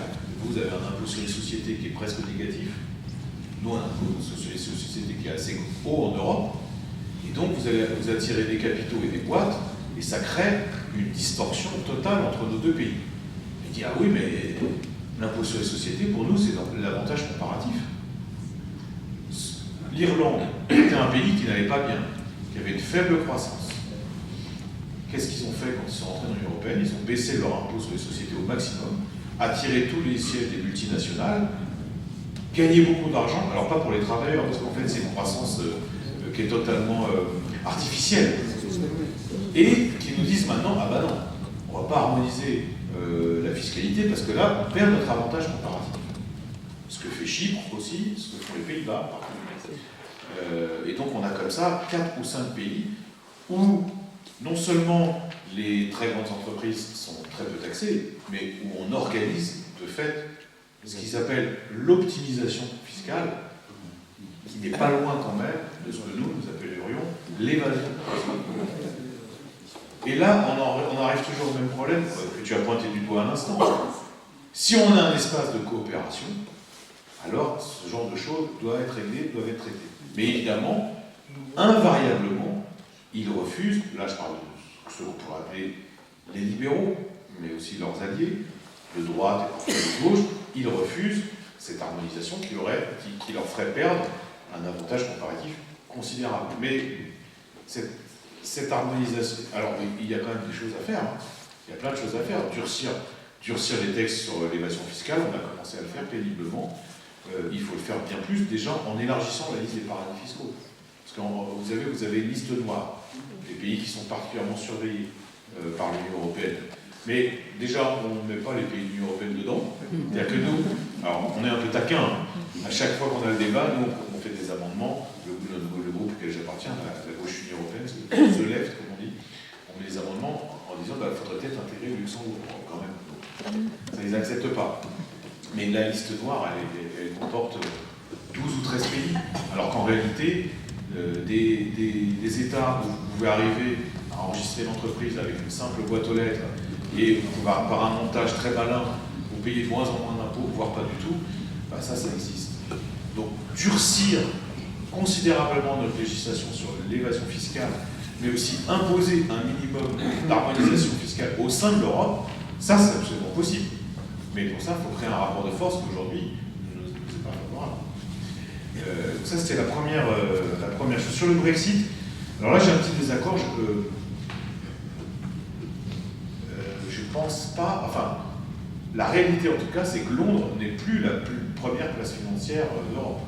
Parce que justement, au moment du Brexit, il y a quand même un certain nombre de capitaux qui sont partis sur d'autres places financières. Vous savez, la grande fierté de Macron, c'est de dire « Ah ben Paris est devenu la première place financière ». On est très heureux pour ceux qui se sentent bien dans la place financière de Paris. C'est-à-dire, en gros, ça concerne même pas 1% des gens qui seront amenés à voter cette élection. Par contre, le Brexit, en réalité, quand même, c'était le point logique d'une pratique systématique de ce qu'on appelle l'opt-out. L'opt-out, ça veut dire que, par exemple, dès qu'il y avait une législation sociale, en tout cas sociale des Britanniques disant que nous, on demande l'opt-out, c'est-à-dire qu'on n'est pas concerné par ce système. Et il le faisait systématiquement, évidemment. Bon, alors, le peuple anglais l'a voté, je ne sais pas, il y en a qui disent qu'ils regrettent, qui ne regrettent pas. Il y a des conséquences concrètes dans leur vie, ça c'est sûr. Hein. La circulation ne se fait pas pareil, l'histoire des visas, des passeports, des machins, enfin, il y a toutes sortes, des étudiants, toutes les règles ont changé. C'est la décision du peuple anglais souverain. On peut le regretter ou pas, de toute façon, c'est un fait. La citation de Patino, elle est magnifique, et de toute façon, ce livre, il en a fait deux en fait. Hein. Il y en a un autre qui est assez effrayant sur l'économie de l'attention. C'est-à-dire comment les écrans, mais on en est tous victimes, hein, progressivement captent votre attention au point d'en oublier. Alors, c'est moins grave pour nous qui avons déjà, enfin, on a vécu notre jeunesse et notre adolescence sans téléphone portable, sans écran. C'est plus grave évidemment pour les gosses. Et d'ailleurs, cette discussion que j'avais avec Emmanueli à l'époque, il y avait une grande fierté qui était d'équiper tous les lycéens de tablettes, d'ordinateurs, les collégiens. Nous, on trouvait ça génial. Aujourd'hui, je ne suis pas sûr qu'on ferait la même chose. Parce que quand vous voyez que, par exemple, en tant que parent d'élève, pour ceux qui le savent, vous êtes obligé désormais de passer par des applications. En l'occurrence, Pronote, pour ne pas le citer, c'est un système privé. Que quand vous êtes un élève sans téléphone portable, il y a des choses auxquelles vous n'avez pas accès, tout simplement. C'est ça dont on parle. Vous payez la cantine, si vous voulez éviter la queue, les machins, je suis sûr qu'il y a des parents d'élèves, on sait ça comme moi, qui savent ce que c'est, bah, vous en passez directement par votre appareil. Ça crée là aussi une addiction et une discrimination. Soit pour les gens qui ont des difficultés, parce qu'on parlait, je vais revenir sur les services publics. Oui, mais toi, parce que toi, tu es très courageuse. Mais on parlait des services publics. Une des choses dont on parle jamais quand on parle des services publics, c'est la numérisation à marche forcée qui fait qu'on perd des gens en route. Quand on voit, bah moi je sais que c'est un de mes grands combats, c'est-à-dire ça n'est pas possible que pour un certain nombre de services qui étaient jadis rendus au public avec des guichets, des employés, des gens qui répondaient aux questions, aujourd'hui ça disparaît. Moi je vais prendre un exemple tout bête, hein. Excusez-moi, je suis vraiment dans le concret, mais ça a un lien avec la politique européenne, j'y reviens. Moi j'habite dans un village de 8000 habitants en Île-de-France. Déjà on n'est pas dans... Voilà. Avant il y avait une poste. C'est là qu'on allait chercher les colis, ou les lettres recommandées. Après, ils n'ont ouvert la poste que 3 jours par semaine. Puis 2, puis plus. Et l'autre fois, il se trouve que je reçois un colis, pas d'Amazon, hein, ça c'est sûr. Et alors, je vais à la poste, marqué fermé. Je vais chercher mon colis à la mairie. Alors, à la mairie, 2 heures le lundi, 2 heures le vendredi. Hein, entre 14h et 16h. Bon, je me libère le vendredi, j'y vais. Et là, je tombe sur une petite dame très sympa, elle me dit, je suis retraité. Je dis, mais vous n'êtes pas une ancienne postière? Non, non, non, je suis retraité, je rends service. Je suis à la fois, alors je sais plus, il y avait 4 trucs différents. Les colis, une partie de l'état civil, machin. Mais c'est ça, c'est la société de mon rêve. Ouais, elle m'a finalement retrouvé mon colis. Mais enfin, c'est ouvert 4 heures par semaine, là où avant, il y avait une poste avec des employés qui rendaient les services, des facteurs qui passaient tous les jours.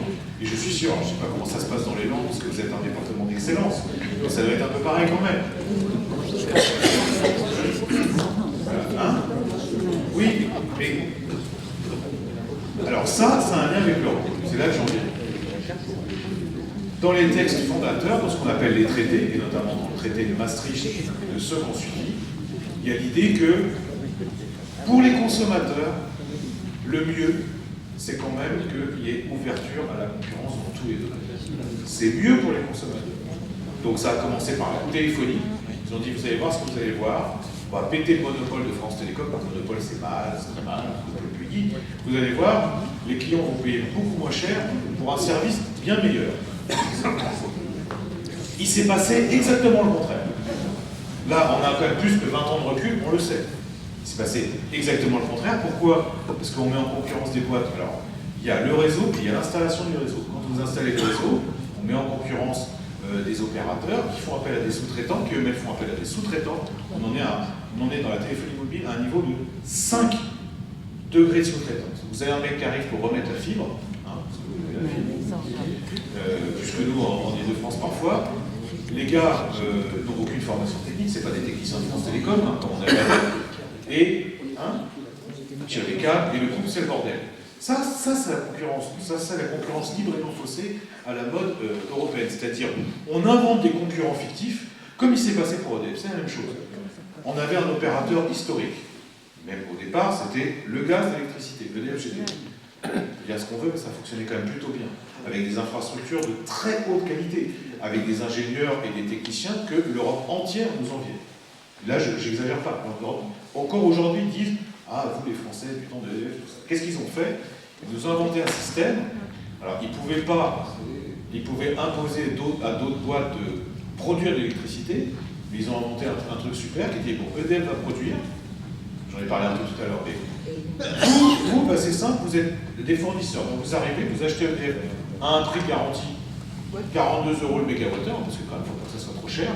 Puis après, vous le revendez en fonction du prix du marché. Résultat, quand le marché est à 200 € le prix du mégawattheure, EDF perd des milliards, parce qu'eux, ils sont obligés de leur vendre au prix garanti, mais par contre, les fournisseurs qui ne font rien d'autre que vendre, qui ne produisent que dalle, rien du tout, qui n'ont pas d'ingénieurs, qui n'ont pas d'infrastructure, qui n'ont pas de main-d'œuvre, eux, font un bénéfice de folie.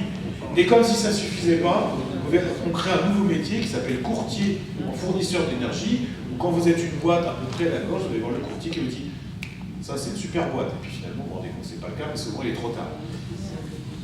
Donc ça c'est concrètement la politique européenne de la concurrence telle qu'elle est érigée dans les traités, mais aussi, et c'est là que je veux en dire, telle qu'elle est appliquée doctement par les dirigeants. Parce qu'en réalité, si vous aviez des dirigeants courageux qui étaient capables de dire non, on n'en serait pas là. On n'en serait pas là. Et c'est d'ailleurs pour moi, je suis très inquiet sur la SNCF et sur les transports. Parce qu'on a un gouvernement, en l'occurrence Macron, Le Maire, tout ça, tous ceux qui nous donnent des leçons à longueur de temps, qui nous disent qu'ils sont des experts. On le voit vachement quand ils sont experts aujourd'hui. Ça aussi, on ne le dit pas suffisamment. Tous ces gens qui ont gagné des campagnes en disant qu'ils étaient hyper compétents en matière économique et qui aujourd'hui ont un bilan à ce point catastrophique sur les finances publiques, on va quand même le dire à un moment. J'ai eu un journaliste qui a interpellé Roussel en disant ce matin, en l'agressant sur cette question, franchement, là aussi les bras nous en tombent. Hein. C'est pas nous qui sommes au pouvoir depuis 7 ans. C'est pas nous qui avons creusé la dette et le déficit comme ils l'ont fait. Quand bien même on pourrait parler beaucoup de dette et de déficit et démontrer qu'en réalité, ils sont en train d'organiser une mise en scène, une dramaturgie autour des chiffres qui ne correspond pas à la réalité. Donc, les dirigeants courageux, ils peuvent très bien s'opposer à un certain nombre de directives. Hein. D'ailleurs, les directives, comme c'est pas toujours écrit noir sur blanc, vous devez privatiser. Eux, ils disent, vous devez déréguler. C'est déjà un problème. Hein. Mais vous pouvez très bien dire, bah, nous, en France, on estime que les monopoles publics, bah, c'est plus efficace et on va l'assumer. Y compris, on va l'assumer, c'est parfois arrivé pour d'autres décisions, devant la Cour de justice de l'Union européenne. Et vous savez quoi? La France, parfois, a été condamnée par la Cour de justice, mais elle n'a pas obéi pour autant. On peut très bien le faire sur les services publics, c'est juste qu'on a des dirigeants qui ne veulent pas le faire. Donc à un moment, il faut arrêter aussi de dire c'est Bruxelles. Ça aussi, ça m'énerve. Quand je vois les ministres, dont certains que je connais bien, qui vont négocier un truc à Bruxelles, qui capitulent complètement, qui reviennent après à Paris en disant c'est Bruxelles, c'est insupportable. Et d'ailleurs, moi, pour le coup, là, je suis pour qu'on s'inspire des Allemands. Madame Merkel, oui, même maintenant M. Scholz, mais bon, il a quand même moins d'autorité et de pouvoir, quand Merkel négociait au niveau européen, notamment sur les questions budgétaires, elle disait, bon, moi je veux bien discuter, mais j'ai un mandat du Bundestag. Et en effet, avant de partir sur un sommet important, elle faisait voter par le Parlement, le Bundestag, pas l'Assemblée, un mandat de négociation qui lui disait, les élus du peuple disaient, on ne va pas au-delà de ça. Pourquoi elle gagnait tout le temps contre nous? Parce que le président français n'a certainement pas demandé l'avis de l'Assemblée nationale, il s'en fout, c'est la 5e République. Il est omniscient, il est omnipotent. Donc il arrive, il n'a pas de mandat.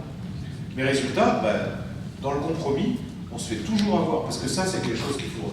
Le Parti communiste avait fait une campagne dans les années 70 qui parlait d'Europe allemande. C'était un peu extrême, mais la vérité quand même, au bout de 10 ans de mandat, j'ai à dire que oui, les Allemands savent défendre leurs intérêts bien plus que nous.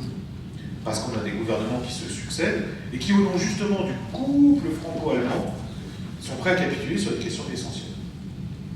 Le seul truc sur lequel on n'a jamais lâché, c'est la seule exception culturelle. Pourvu que ça dure. Moi, je ne fais pas confiance aux macronistes, même sur la culture. C'est pas parce qu'ils changent le ministre, bref. Donc, je pense quand même que la capacité des dirigeants à ne pas céder, c'est tout aussi important que les textes votés, certains textes votés sur les services publics. Je prends un autre exemple, François Hollande, 2012, il est élu en disant on va renégocier le traité budgétaire, le TSCG. Il va à Berlin le lendemain de l'élection. Et le lendemain, il dit finalement, on va pas renégocier.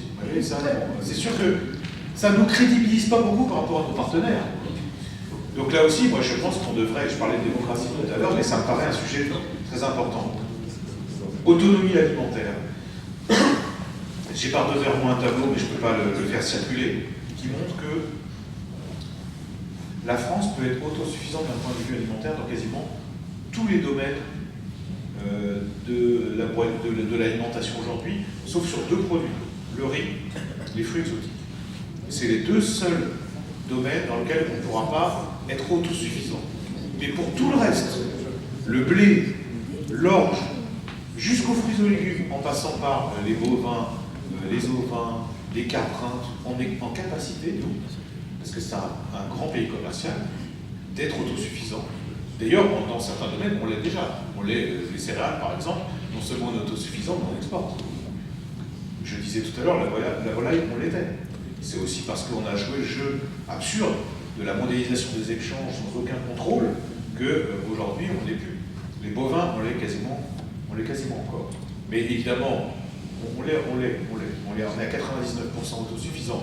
Mais évidemment, si vous ouvrez, comme ils s'apprêtent à le faire, à l'Amérique du Sud ou au Canada, où d'ailleurs les bovins ne sont pas élevés dans les mêmes conditions et pas traités avec les mêmes produits, évidemment, là ça va changer. Mais en tout cas, ce qui est sûr, et je ferai passer le tableau à ceux qui veulent, la France est totalement en capacité d'assurer sa souveraineté alimentaire. Et en fait, elle le devrait. Parce que quand on se retrouve dans une situation de pénurie type Covid, où il y a des marchandises qui sont bloquées, vous savez, au niveau du détroit d'Ormuz, ou même au niveau du détroit de Taïwan, et que les marchandises n'arrivent pas, nous, les Français, et finalement, ça pourrait inspirer l'Europe, on est en capacité de produire ce qu'on va consommer. Mais là encore, il faut bien traiter les agriculteurs, il faut être ferme sur un certain nombre de marchandises à qui il faut mettre des droits de douane, tout simplement. Mais en fait, tout ça, c'est basique. Hein. Les Américains, par exemple, c'est ce qu'ils font tout le temps. Hein, soi-disant le grand pays libéral. En fait, c'est ce qu'ils font tout le temps. Ils viennent de le faire là. Il y a deux mois, Biden, il dit, si vous voulez, je mets 350 milliards de dollars sur la table. Si vous voulez participer à la transition écologique, vous venez chez nous et vous serez exonéré de taxes, voire même vous aurez des subventions, pourvu que vous employez des travailleurs américains et que vous fabriquez les choses en Amérique. 350 milliards, c'est ça le pays soi-disant le plus libéral du monde. Et qu'est-ce qu'on fait nous en Europe? On a interpellé la Commission qui dit « Ah non, on va quand même pas faire ça, parce que... » En fait, ils sont tellement convaincus. Moi j'ai toujours dit, la sainte trinité de la Commission européenne, c'est libre-échange, concurrence libre et austérité budgétaire. C'est vraiment la sainte trinité. C'est la religion, c'est des dogmatiques. Hein, même quand ils sont confrontés à la réalité qui leur pète à la gueule, comme au moment du Covid, ils continuent encore à réciter leur catéchisme. À un moment, pour le coup, il faut qu'on soit des militants laïcs. Ça ne marche pas. Donc il faut changer. Et précisément, sur ce système, on propose de changer beaucoup de choses. Je crois que c'est tout. Non, j'avais un dernier exemple. Alors, ça va vous paraître anecdotique. Pour moi, c'est très important. Et toi, tu comprendras pourquoi. Sur l'autosuffisance alimentaire et le refus d'une mondialisation des échanges totalement absurde qui aboutit à une détérioration des produits pour les consommateurs. Le miel. On aime tous, j'en sais rien, je ne peux pas parler. Le miel, c'est un produit très important. 50% du miel dans les supermarchés, c'est pas du miel. C'est-à-dire, c'est des mélanges, du sirop de glucose la plupart du temps, ou alors des miels fabriqués en Chine, au Brésil, un peu en Turquie, où on ne sait pas ce qu'il y a dedans en fait. Et on a un certain nombre de députés à se battre pour que les étiquettes elles précisent exactement d'où ça vient. Parce que Vous avez des arnaqueurs, y compris des Français, hein, y compris des boîtes soi-disant familiales, qui disent miel UE hors UE. Déjà, il faut se méfier quand c'est ça. Hein. C'est comme l'huile d'olive UE hors UE. Soyez méfiants. Et UE hors UE, en fait, c'est un mélange de tout, hein, parce que ça leur coûte moins cher, mais à la fin, c'est pas du miel. Bah, se battre, toi, tu sais de quoi on parle, puisque Montebourg, c'était un de ses combats. Il a raison, il a totalement raison. C'est pas du tout un combat accessoire, c'est un vrai combat politique. Se battre pour qu'on ait des produits 100% made in France et de qualité, c'est des combats politiques très importants. Alors, dans les langues, je sais que vous êtes attachés à ce genre de choses. Pierre, en passant, puisqu'on parle des choses de la vie quotidienne, au Parlement européen, il y a eu un vote sur le foie gras. Il y a une proposition qui a été faite d'interdire le foie gras. On a été 2 députés de gauche à voter contre. Il n'y a pas que 2 députés de gauche. Hein. On n'a été que 2 députés de gauche à voter contre l'interdiction du foie gras. Vous voyez, quand je vous dis que... Et ça ne s'est joué à pas grand-chose. Quand je vous dis qu'en Europe, on parle aussi des sujets vraiment du quotidien, pour le coup. Hein. C'était un beau combat, mais j'étais très surpris. Moi, je ne m'attendais pas du tout. Il y avait des gars qui sont venus dans mon bureau qui m'ont proposé un foie gras vegan. Moi, j'avais pas compris. J'avais pas compris comment je commence à goûter ce truc. C'est pas du foie gras du tout. C'est des algues. Oui, c'est des algues. Donc, bon, on a eu un autre vote au Parlement européen. Bon, là, c'est rigolo, hein, c'est anecdotique, mais il y a un certain nombre d'entreprises, d'industries qui veulent appeler poisson des trucs qui ne sont pas du poisson. Vous savez, ceux qui appellent burger, des trucs qui sont juste du soja. Et il a fallu qu'on se batte pour que... Il voulait que ça s'appelle poisson, alors qu'il n'y avait pas du tout de poisson, parce que ça ressemblait aux croquettes, là, comme on mange pour les enfants. Est-ce que c'est pas ça les lobbies, justement? Hein? Là, c'est plus que les lobbies, surtout la connerie. Oui, t'as raison. Mais il n'y a que 2 députés, par exemple, de gauche. Français, 2 députés de gauche français, qui sont ceux qui sont opposés. Mais ça veut dire aussi que la pression exercée par ces groupes, avec des intérêts bien sûr capitalistes, disons le mot, elle pèse aussi sur les comportements. Oui, mais attention, parce que mes collègues, notamment les écolos, mais alors, pourquoi ils ont voté? Pourquoi ils ont voté contre? Tu dis la pression des lobbies. Eux, en fait, ça se passe en plusieurs temps. Il y a des assos véganes qui disent le foie gras, c'est terrible pour les animaux, enfin, vous connaissez l'argument. Sauf que les assos véganes, derrière, il y a quoi? Des industriels qui sont en train de préparer de la viande de synthèse, des choses comme ça.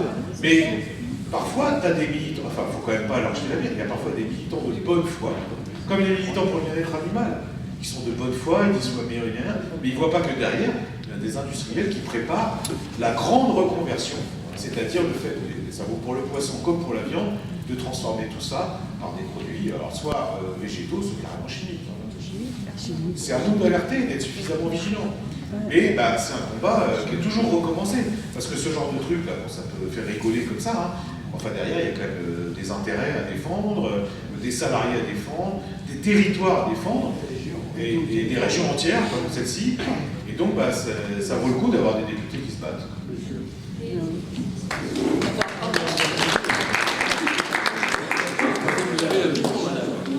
Je voulais juste savoir qu'est-ce qui se passe par rapport à la Macron ne va pas appliquer ce qui a été décidé en Europe.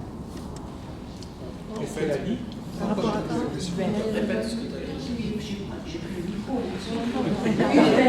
Uber. Voilà, ubérisation. Ah, ça va, Félix? Ah, attends, c'est une dame, Félix, que tu reviens. Non, la question de l'acheter français, elle est forcément couplée avec la question du pouvoir d'achat. Et si on ne le met pas aussi au cœur des préoccupations qui sont les premières préoccupations de toutes celles et ceux qui iront aux urnes, il faut qu'on arrive à démontrer qu'y compris en votant, en se déplaçant pour les européennes, on va agir pour le pouvoir d'achat.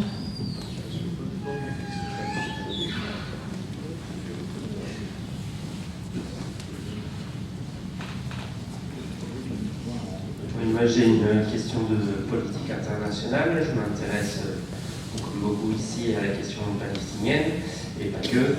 On a un peu l'impression qu'Israël est quand même un membre cachet de l'Union européenne, dans le sens où elle a un statut particulier, des collaborations qui se font, et puis on a pu le voir avec le soutien affiché par Van der Leyen immédiatement, qui s'est déplacé sur place.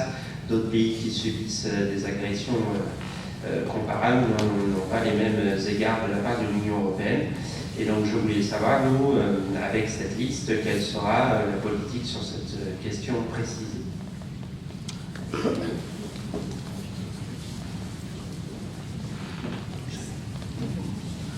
Moi, je vais être plutôt terre à terre. Vous avez parlé là, du vote sur l'interdiction du foie gras. Ça serait intéressant qu'on sache, en gros, vous n'étiez que 2 de gauche. J'imagine que Place Publique, ils ont voté pour l'interdiction du foie gras. Je pense que c'est un argument dans notre coin sur les marchés qui peut faire mouche quand même. Vous ne pouvez pas le dire. Tu l'as, toi, le vote le jour où ça a été voté, tu te souviens? Je me souviens pas. Février 2021, un instant, c'est le rapport de ça, Vous viendrez au micro le dire. Acheter français, pouvoir d'achat, bah ouais, évidemment. Mais alors quand même, de toute façon, la campagne, on l'a fait sur le pouvoir d'achat, on l'a fait sur l'inflation, on l'a fait sur la question de l'énergie, sur la question des salaires, sur la question des retraites. Tout ça, c'est dans le programme. J'insiste quand même sur un point, c'est que d'abord, acheter français, c'est quand même aussi, c'est aussi produire français. Chez nous, on ne fait pas la distinction. Produire français, c'est toute une démarche économique. C'est même une autre politique macroéconomique en réalité, qui consiste à dire on met des barrières tarifaires aux frontières de l'Europe, on se réserve. Alors attention, parce que là, ça fait hurler la Commission européenne. On se réserve le droit dans les marchés publics de mettre des préférences pour les productions locales. Là aussi, ce que font les Américains sans problème. Nous, notre code des marchés publics étant influencé par le droit de la concurrence, il y a un certain nombre de collectivités ou d'institutions qui hésitent à le faire. D'ailleurs, chaque année, moi, je dépose un amendement qui est refusé, pour dire qu'il faut que les fournitures du Parlement européen soient made in Europe. Et à chaque fois, ils me répondent la même chose.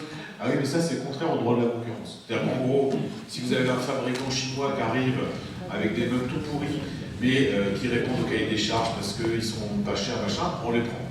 Je le fais chaque année, depuis 10 ans. À chaque fois, je perds, mais à chaque fois, ça progresse. C'est un travail de long terme. Donc, je ne désespère pas qu'un jour, on y arrive. Mais évidemment, la question du pouvoir d'achat, elle est absolument centrale. Pourquoi j'en ai pas parlé plus que ça? Enfin, déjà, je pense qu'en fait, tout se résume au pouvoir d'achat, dans tout ce qu'on dit là. Mais c'est parce que c'est tellement au cœur de notre campagne, et ce que dit Roussel aujourd'hui, que ça me paraissait évidemment aller de soi. Sur la politique internationale, Ursula von der Leyen n'en est pas à sa première bévue, en fait. Avant la question Israël. Alors, sur Israël, ben, c'est simple, elle est allée toute seule rencontrer le gouvernement Netanyahou, lui apporter son soutien inconditionnel, sans avoir consulté ni les États membres, ni les parlementaires, ni rien. Il faut quand même reconnaître un truc, c'est on a été nombreux à hurler. Et pour être juste, pas seulement à gauche. Je suis honnête sur cette question.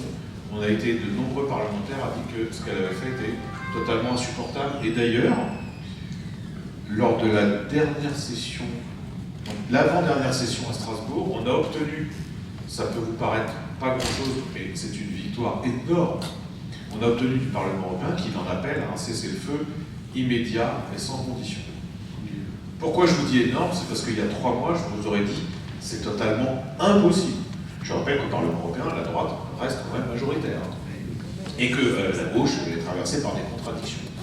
Et qu'on soit arrivé à ça au bout de 3 mois de bataille, je trouve ça particulièrement impressionnant. Il y a un autre dossier d'ailleurs sur lequel Ursula von der Leyen aussi a été absolument lamentable, c'est sur la question de l'Arménie.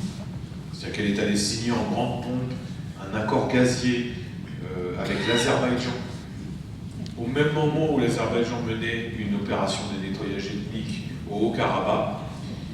Et là, c'est là que je vous dis que les votes au Parlement européen, ça se joue parfois pas grand-chose. J'ai déposé un amendement, là c'était la dernière session, donc il y a 2 semaines, un amendement qui disait qui est en fait la même chose que ce qu'avait fait Pierre Ouzoulias, qui est sénateur communiste au Sénat. Moi, mon amendement, c'était de dire on suspend l'accord avec l'Azerbaïdjan tant qu'ils n'en reviennent pas à des intentions plus pacifiques à l'encontre des Arméniens.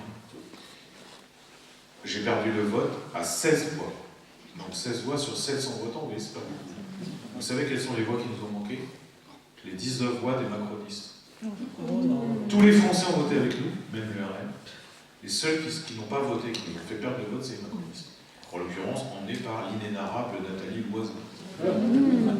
Donc, en fait, envoyer 5 députés de plus ou de moins, je lirai après, il faudra quand même retrouver le texte. Ouais, parce que sinon... bon, tout ça pour dire que voilà, c'est des sujets très sérieux. Après, les propositions de la liste sur la question Israël-Gaza, vous les connaissez par cœur, je crois. Hein. D'ailleurs, ça sera dans le programme qui va paraître dans quelques jours maintenant, enfin qui sera disponible dans quelques jours. Il est très long, donc l'idée plutôt de faire un document de campagne qui soit court, c'est d'aller au-delà de ce qui a été voté au Parlement européen.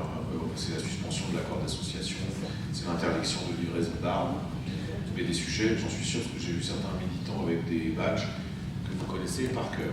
J'en reviens au truc sur le foie gras, parce que ça vous intéresse. Donc je me doutais un peu que ça vous intéresse. C'est un bon sujet. Donc l'amendement, c'était invite à nouveau la Commission à présenter sans tarder des propositions visant à interdire immédiatement le gavage cruel et inutile des canards et des oies pour la production de foie gras. Note que la production de foie gras, à condition qu'elle exclue le gavage, peut éventuellement reposer sur des procédures d'élevage respectueuses des bien-être animal à travers une forme. Voilà, c'est ça l'amendement. Il est loin.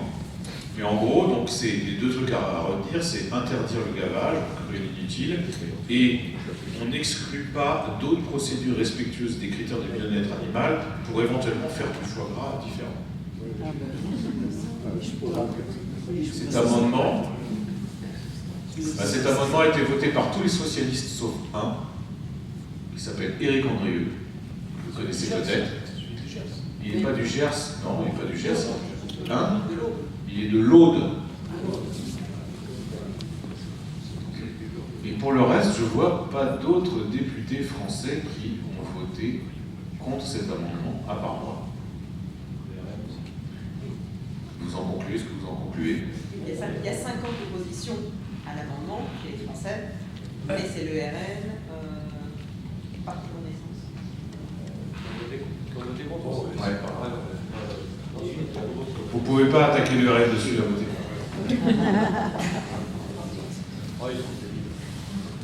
Vous ne pouvez pas attaquer Ben Ami non plus à voter contre. À votre avis. Ils ont voté pour l'amendement comme les écolos, comme le reste des socialistes. C'est mal, hein, c'est mal de commencer à dénoncer les petits camarades, j'aime pas faire ça, mais bon, puisque vous posez la question. On va prendre une dernière question de Madame la. N'oubliez pas que vous avez, on vient de parler de culture, vous avez la possibilité de faire votre culture avec l'achat de quelques livres. Merci pour cette publicité. Donc moi, je rebondis sur ce qu'il vient de dire sur l'interdiction des livraisons d'armes. J'avoue que par rapport à l'aide qui est apportée à l'Ukraine, je trouve que leur livrer des obus, c'est pas les aider. J'ai vu un reportage récemment sur l'affaire 3, la poudrerie de Bergerac, l'ex-SNPE. Moi j'ai habité Bergerac, donc je connais très bien la SNPE. L'interviewé disait ouais c'est super, on va produire des obus pour tout le monde, il faut qu'on embauche, on va construire un deuxième bâtiment. J'ai trouvé ça absolument odieux. On ne va pas aider le peuple ukrainien en leur livrant des armes, parce que ça va ne faire qu'aggraver le conflit. Et donc oui pour des pourparlers, oui pour la paix, et non pour livraison d'armes. On laisse Emmanuel clôturer notre premier rendez-vous électoral européen au mois de mars. À lui renouvelant nos remerciements. Moi, j'ai pas envie de clôturer, j'ai envie d'ouvrir, parce qu'en fait, on rentre dans une nouvelle phase, qui est une phase intense de campagne, dans laquelle les arguments vont être échangés. Et ce que je trouve formidable, moi, à l'occasion des campagnes électorales, outre le plaisir de sillonner le pays et de pouvoir mesurer à quel point on vit dans un pays extraordinaire, enfin, ça c'est un truc personnel, je pense que c'est bien aussi de confronter les différents dirigeants et élus à leurs contradictions, à leurs approximations, parfois même à leurs mensonges, et souvent à leur lâcheté. Et dans cette campagne, même si je pense que, parce que je ne voudrais pas qu'on sorte de cette réunion en se disant, oh là là, en Europe, les choses vont mal, il y a la guerre à nos portes, tout ça est déprimant. Bien sûr, il y a des sujets d'inquiétude. Mais pour la plupart dans cette salle, on est aussi des militants, des gens qui ont des convictions, et des gens qui savent que seul compte le combat. Et moi, je mesure dans toute ma vie militante et ma vie d'élu, qui est maintenant assez longue, que pourvu qu'on ait un peu de conviction, le goût de la camaraderie et l'envie de se battre, les victoires sont possibles et elles arrivent parfois de façon surprenante. Mais je vais vous donner un exemple. Moi, quand je suis arrivé au Parlement européen, mon grand truc, c'était, inspiré notamment de Montebourg, de mettre le mot réciprocité dans les textes de la Commission pour tout ce qui était politique commerciale. Et à chaque fois, alors je me souviens, j'avais même un camarade de droite, parce qu'il ne faut pas croire, au Parlement européen, parfois entre Français, on dépasse les clivages partisans, un élu de droite qui était un élu du Sud-Est, on avait déposé un amendement pour mettre le mot réciprocité dans les échanges commerciaux. Et à l'époque, on s'était pris un tombereau d'injures, mais vraiment d'injures. Les gens nous disaient, vous êtes des protectionnistes, vous êtes des communistes, voilà. Quand ça vient des gens des pays de l'Est, comme c'est vraiment l'insulte suprême, on a vu le droit, tout. Vraiment, les pires protectionnistes que la Terre ait jamais portés. Et 2 ans après, on a un débat sur l'acier, où l'acier chinois et l'acier indien se déversaient en Europe, au point de faire tomber les boîtes européennes une par une. Et là, on redépose notre truc en disant, ça serait bien que dans ces secteurs, il y ait soit de la réciprocité, soit de la protection commerciale. On a perdu, mais on a été un peu plus pris au sérieux. D'ailleurs, on avait été soutenu par certains ministres de l'industrie, de certains pays européens qui disaient, quand même, ils ont raison. Parce que le commerce sans entrave, c'est bien, mais parfois, c'est un commerce qui est totalement déloyal. Arrive le Covid, où là, on se rend compte, comme je disais, qu'il y a plein de trucs qu'on ne produit plus du tout. Des choses qui paraissaient évidentes il y a encore 30 ans. Et là, je reviens avec mon histoire de réciprocité. Et à ma grande surprise, et vraiment, je peux vous dire que c'est très important. Tout d'un coup, la commission dit, oui, on va peut-être mettre quand même le mot réciprocité. Ça n'a pas tout changé. Pourquoi? Parce que, évidemment, il y a tout ce que je vous ai dit sur le libre-échange et sur ce réflexe quasiment pavlovien d'un certain nombre de dirigeants européens. Mais il y a aussi des petits éléments de législation qui sont rentrés en vigueur qui étaient impensables il y a encore 10 ans. Par exemple, sur les participations étrangères, sur les investissements étrangers, dans les secteurs stratégiques, militaires, énergétiques, on arrivait à faire passer l'idée qu'il faudrait un contrôle a priori. C'est-à-dire que, non mais ça paraît évident, mais c'était interdit. On est arrivé à faire passer ce texte. Aujourd'hui, il rentre en vigueur. Dans 10 ans, peut-être qu'il sauvera un certain nombre d'entreprises et de travailleurs dans ce pays, dans les secteurs stratégiques. Quand les Américains nous opposent, vous savez, c'est l'extraterritorialité du droit. Vous savez, les Américains sont très forts, c'est-à-dire que leur droit s'applique chez eux, mais aussi ailleurs. Donc, par exemple, vous vous souvenez, si vous commercez avec Cuba, vous êtes interdit et vous avez une amende. Ce qui était arrivé, notamment, je me souviens, à la BNP. La BNP qui avait quand même payé 9 milliards de dollars d'amende parce qu'elle avait négocié, parce qu'elle avait des activités dans des pays que les États-Unis considéraient comme interdits. En l'occurrence, je crois que c'était l'Iran. On a fait passer un texte, là, l'année dernière. Pareil, on s'est battu, depuis 10 ans, certains plus. Wurtz, par exemple, Francis Wurtz, tu te souviens, il était un député européen communiste. Lui, ça faisait je sais pas combien, 30 ans qu'il était là. on a fait passer un texte qui réplique un petit peu aux Américains là-dessus, qui dit oh, c'est quand même un peu déconné que les Américains décident même pour nous. Bon, c'est balbutiant, hein, c'est le début. Mais moi, ce que je trouve formidable, c'est que on a mis le pied dans la porte. On a ouvert une brèche.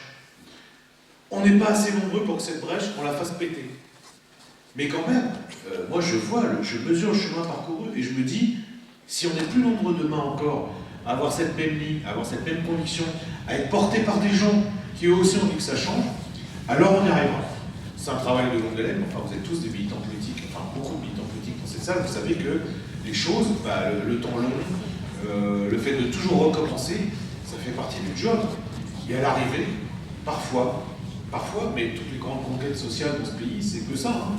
C'est des mobilisations qui durent des décennies, et à un moment, des élus qui arrivent à le faire passer. Enfin, c'est pas bon, je vais raconter, le CNR, les conditions dans lesquelles ça a été fait, enfin tout ça, c'est un moment miraculeux de l'histoire de France, mais il fallait voir les décennies derrière de lutte sociale, de combat, et de parlementaires ou de dirigeants qui, depuis des années, remettaient toujours sur le métier les choses essentielles.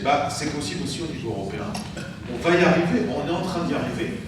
Mais comme je disais, on a mis le pied dans la porte, maintenant la porte, il faut l'ouvrir grand, il faut aussi ouvrir les fenêtres. Et ça sera possible qu'avec vous.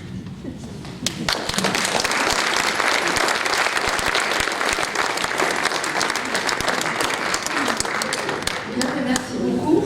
Alors, pour un petit point de logistique, on ne range pas les chaises grises, uniquement les noires qui ont été mobilisées, les grises restent là. Et vous avez compris, donc, pour le 9 juin, un vote de conviction, mais d'ici là, une campagne de conviction aussi, mais vous l'avez tous. Et on aura d'autres rendez-vous dans le département. On vous donnera l'agenda. Merci encore et bonne journée.